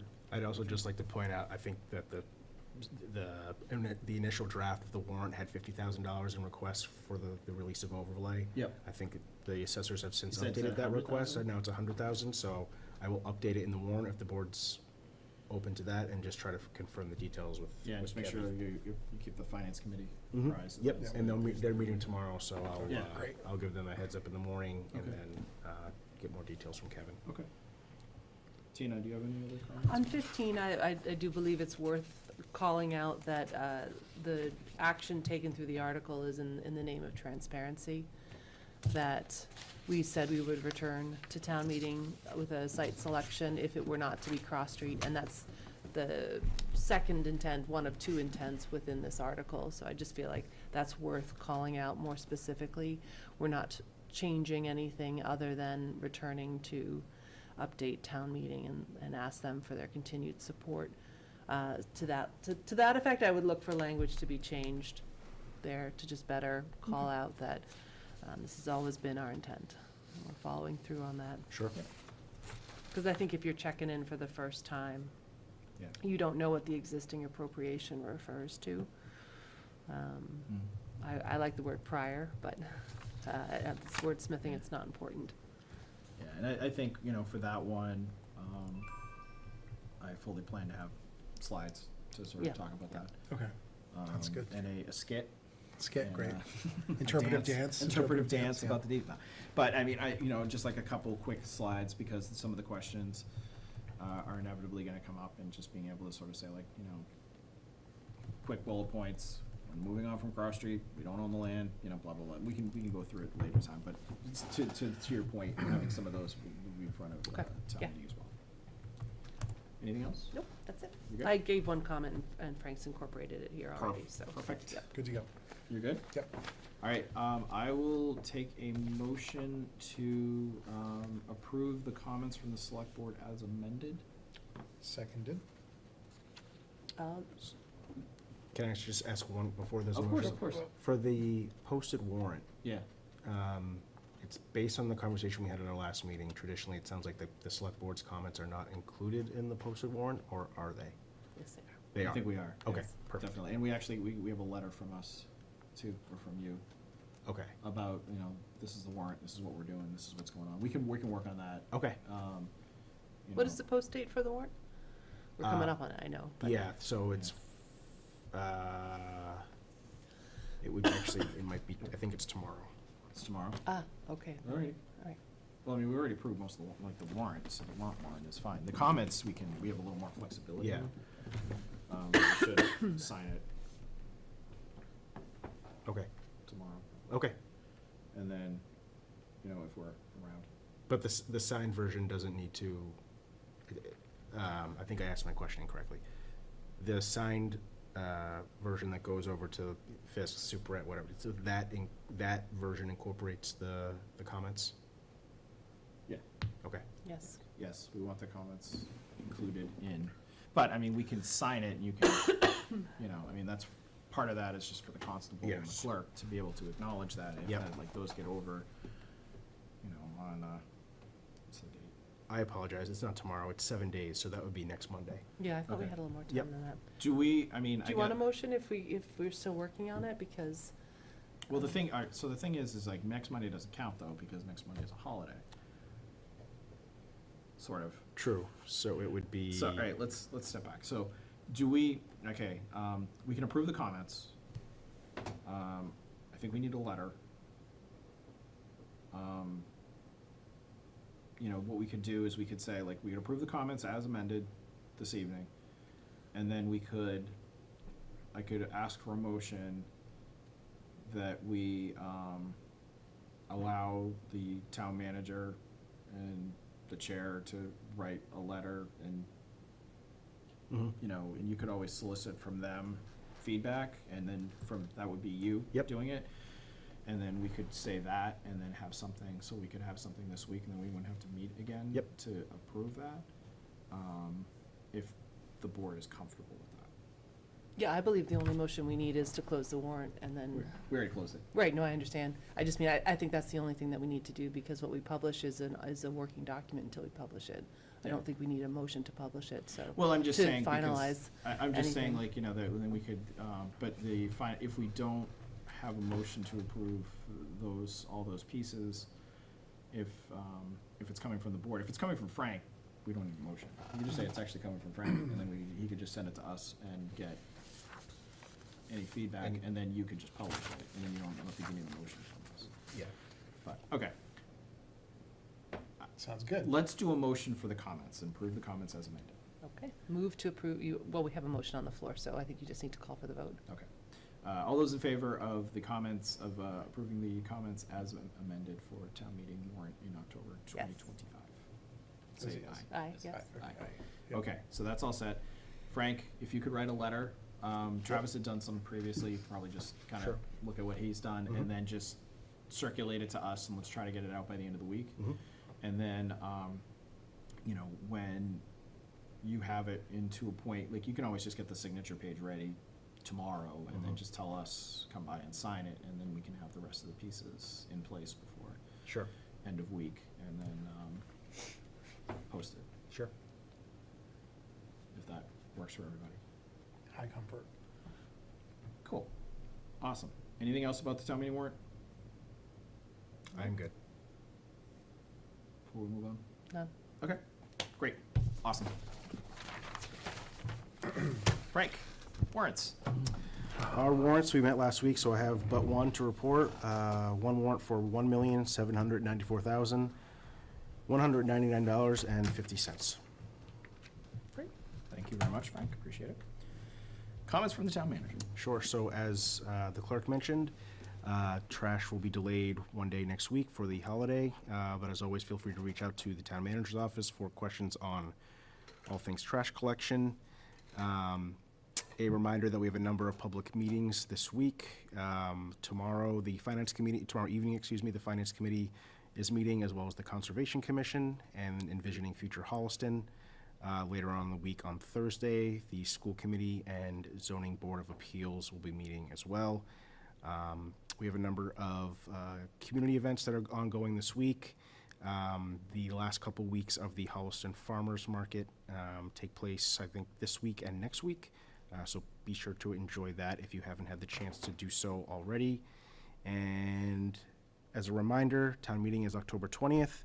Childcare will be available beginning 15 minutes beforehand, so please, we look forward to seeing you there. If you have any questions about the childcare or any other town meeting logistics, please feel reach out to the town manager's office.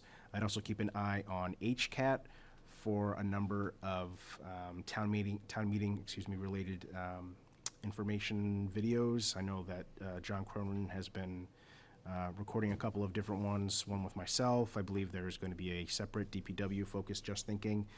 So I'd encourage you to keep an eye on their YouTube and then for HCAT's website for additional information on those. The postcards in the mail that have the QR code on them will be going out shortly, directing everyone towards the town's website, town meeting page.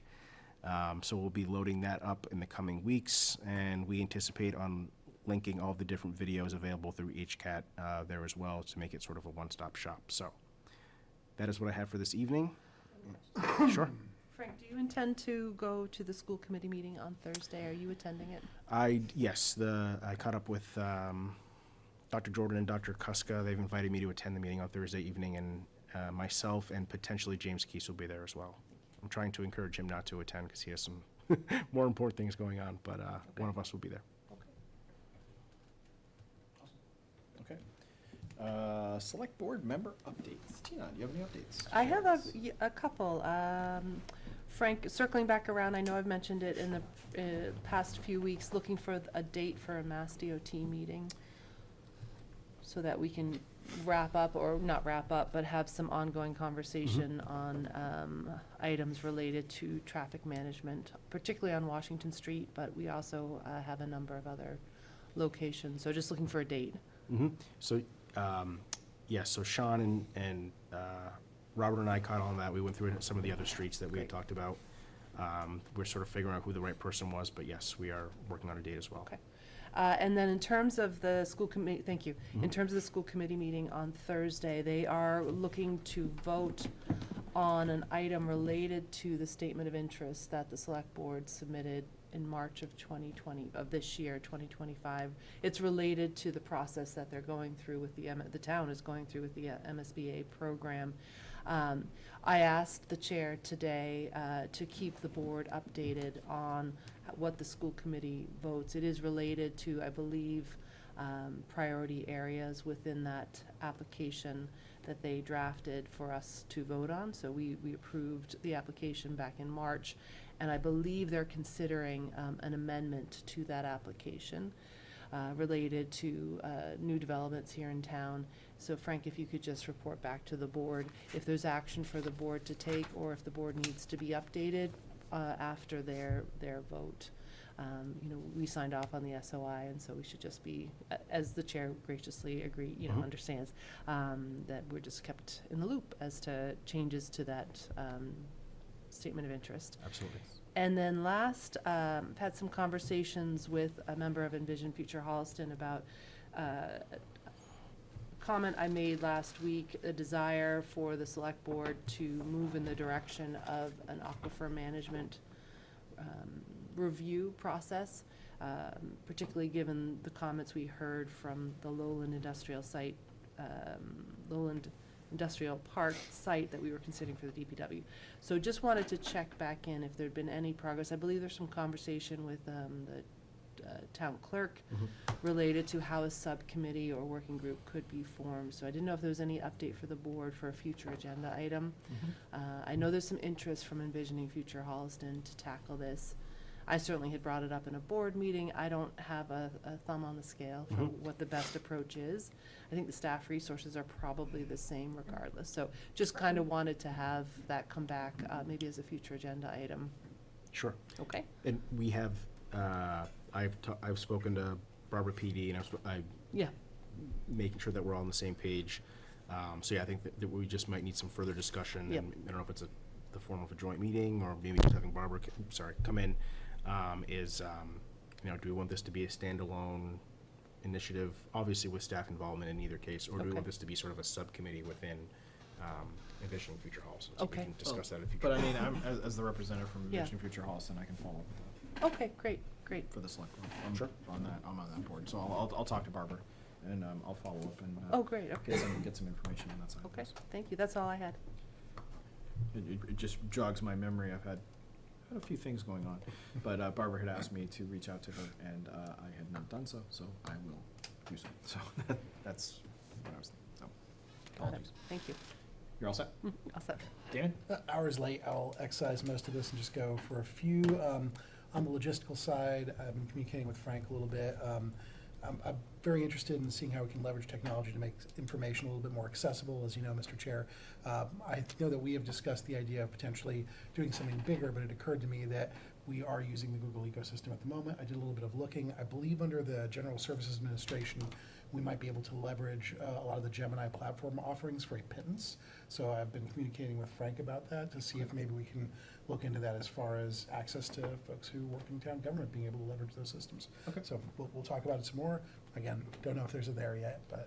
I think my only question about some of those things is, how does that impact things like FOIA and stuff like that? And public 100%. documentation, I think, can be a little bit, and I mean, I'm sure, the legislature is always right on top of everything. So I'm sure they've already have multiple bills to think about this.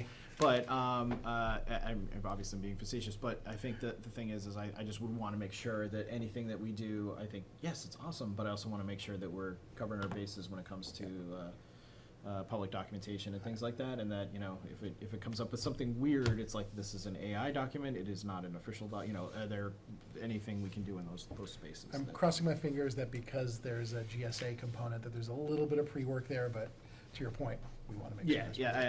That's my only question for you, but I think it's a great idea, and I'm excited about how this could potentially impact, some of these big projects, the future, so. Yeah, just being able to pull multiple documents and create digests. Yeah, be able to, et cetera. like, yeah, be Just able to the- use AI to be able to say, like, hey, give me a digest of 555, and Right. instead of going through 100 documents to find the information you need, you can just get a nice, clean thing. But So again, I know that doesn't answer all of what we want to do, but, you Yep. know, it's a low-hanging fruit, and maybe we Sure. can go for it. The other thing, I did want to, I don't know if we should discuss it now, but we have heard some comments about, like, where public comment should go in the agenda, and I think it's a worthy discussion, although I would love to, you guys have been on the board much longer than I have. One of the things that I'm kind of misunderstanding, I think, as we're digesting that, is the idea of, like, if public comment is too far in arrears of the meeting, then I actually am worried that we wouldn't be able to hear the opinions of individuals before we have substantive discussions. And I think that this is a continued source of some Yeah. friction as I talk to constituents who are wondering kind of the same thing. Yeah. I don't know if its current location is a matter of, like, precedent or et cetera, but I do think there's ramifications depending on where we put it. I think usually we put it in, usually what, we put it in places, like, we want to be able to get it early in the conversation, because we don't want to put it too late in the agenda to be able to weed people out who might not necessarily be able to stay up till 10 o'clock at night to talk about something. But we also want to make sure we do things like manage time of 100%, yeah. employees and things like that. So sometimes we'll do things like, for example, we did the joint meeting of the assessor, so we could get them on their way as quickly as possible. Yeah, I'd be concerned to have it at the back end of the agenda. I think, Because I want to hear from you know, people. I think the hard part, you know, is finding consistency when it comes to, you know, where public comment is in the agenda. I think inevitably it goes where it goes, and I don't think it really matters in the general sense of public comment, because inevitably if you're going to get, well, you should put it before things, well, you should put it after. It's sort of like, you know, you're never going to quite win there. But I think what needs to be distinguished is that at times is like when we solicit public comment within an agenda item. Yes. That's, I think, is the more important question. And I generally do it just, you know, and this is stylistic, which becomes, you know, it's not challenging, and be interested to hear what Tina thinks about this in her time as chair. But at times when there are topics where we need to solicit feedback, where there needs to be opportunities. Like, I think one of the things that was hard, for example, you know, we heard some criticism about, you know, when we were talking about what location for the DPW in the warrant, and what we were going to put forward in the warrant, but in not having public comment related to that. But the reality was we had 3 forums. Yep. Many opportunities for public comment. At a certain point, we had to put our cards on the table, and we needed to say something. So I think what we need to sort of think about is, you know, when do we solicit public comment for particular agenda items? I think more so than the general public comment, because the general public comment, you're never really going to win. You're going to put it too late. You're going to put it too early. You just put it somewhere and give people the opportunity to speak. But I think we do have to, you know, there needs to be a consistency about when we solicit public comment within the meeting for particular topics. That's all. I won't belabor the point. It is late. Yes. But I think that might be a topic that we might want to talk about at a later point, when it is not after 10 o'clock at night. Agreed. So I'll stop there. But that'll probably be an after town meeting kind of a conversation. We can Yeah. talk about some of those kinds of Good governance stuff. My only select board member update is to Frank's point. On Wednesday evening at 6 o'clock, I'm going to be going to HCAT to do Just Thinking. James Keese and I are going to talk about the DPW facility and answer some questions, and have the conversation about where we are and what's going on in the town meeting warrant this October. It'll be interesting talking to John about it, because John was very involved in the initial parts of these things and getting these things off the ground, so it'll be interesting to talk to him at that time. So I don't know when it will be published and will be available for consumption, but we will, you know, stay tuned to HCAT for more information as that comes forward. So that's all I have for my member updates. So we have a consent agenda. Before I call for a motion on that, Ben, or Yes. when you're ready for it. Actually, I wanted to have that question. I think this is probably where you're going with it too, is like, Okay. I didn't see the letter. That's right. The So letter from Amelia for sustainability Yeah, that's legislation. what I was gonna call Yep, out. that should have been, I apologize, that should have been removed Okay, from the I'll just consent make sure agenda. that- Okay, capture so we'll that just in remove motion. that. That's fine, and we can, you know, I know she had asked me about it, but I know it's not something that is has to be this time. So, okay, so we can do a consent agenda, but we take that, letter A, Okay. from the consent agenda. Move out. to approve board business by consent agenda for 12B and 12C. Seconded. All those in favor? Aye. Aye. Aye. And, we will follow up with Amelia Yep. for, that legislation and signing that letter, after town meeting. That won't be a surprise to her. We already had that conversation. Okay, yeah, Good. excellent. I would say before I'll use chair privilege to say other business, we have town meeting on October 20th, which is 2 weeks from today, and we will meet in the library. We'll post for 6, but you get there when you get there. Perfect, because I'm going to piggyback on that when it's my turn. Okay, so we'll meet at 6 and we'll go over things. And over the next, probably this week, I'll start putting together slides and send them to Frank, and through Frank, you both can edit, add, whatever, and then we can finalize on the 20th. And hopefully we'll have council as well at that particular occasion. Along that line, do we have a plan for meeting with, usually we have a pre-town meeting with Skull session? a skull session, yes, with the moderator, finance committee chair, council, and, you and me, and maybe the clerk to sort of go through the articles to sort of see, the order of things and making sure that we're This is the no surprises meeting? yeah, sort of like Yeah. talking through all the subjects and if there are any questions or topics that need to be considered through that. So selfishly, for my benefit, I was having a pre-town meeting, just so I can Yes. have no Layers of surprises for the no redundancy, surprises yes. meeting. Yes. So yes, I will be in touch about that. Okay, and let me know, and we can Yep. set something up. No surprises for the no surprises. Okay, I am finished with my other business. Tina, do you have any other business? For the 20th, when we're posted at 6 PM in the library, can we add that housing trust request for? Yes. Okay. Yep. We had okay. So, thank you. That's it. Thank you for your time. Absolutely. Damon, Good to go. Frank, do you have any other business? I have none. All right, I have no other business. I will accept a motion to adjourn at 10:06 PM. Motion to adjourn? Seconded. All right, all those in favor? Aye. Aye. Aye. We are adjourned at 10:06 PM on October 6th, 10/6, done 10/6. And we will reconvene at 6 PM on October 20th in the library. And we look forward to everyone coming to town meeting. It's going to be fun on the 20th at 7 PM in the Holliston High School. We will see you there. Thanks.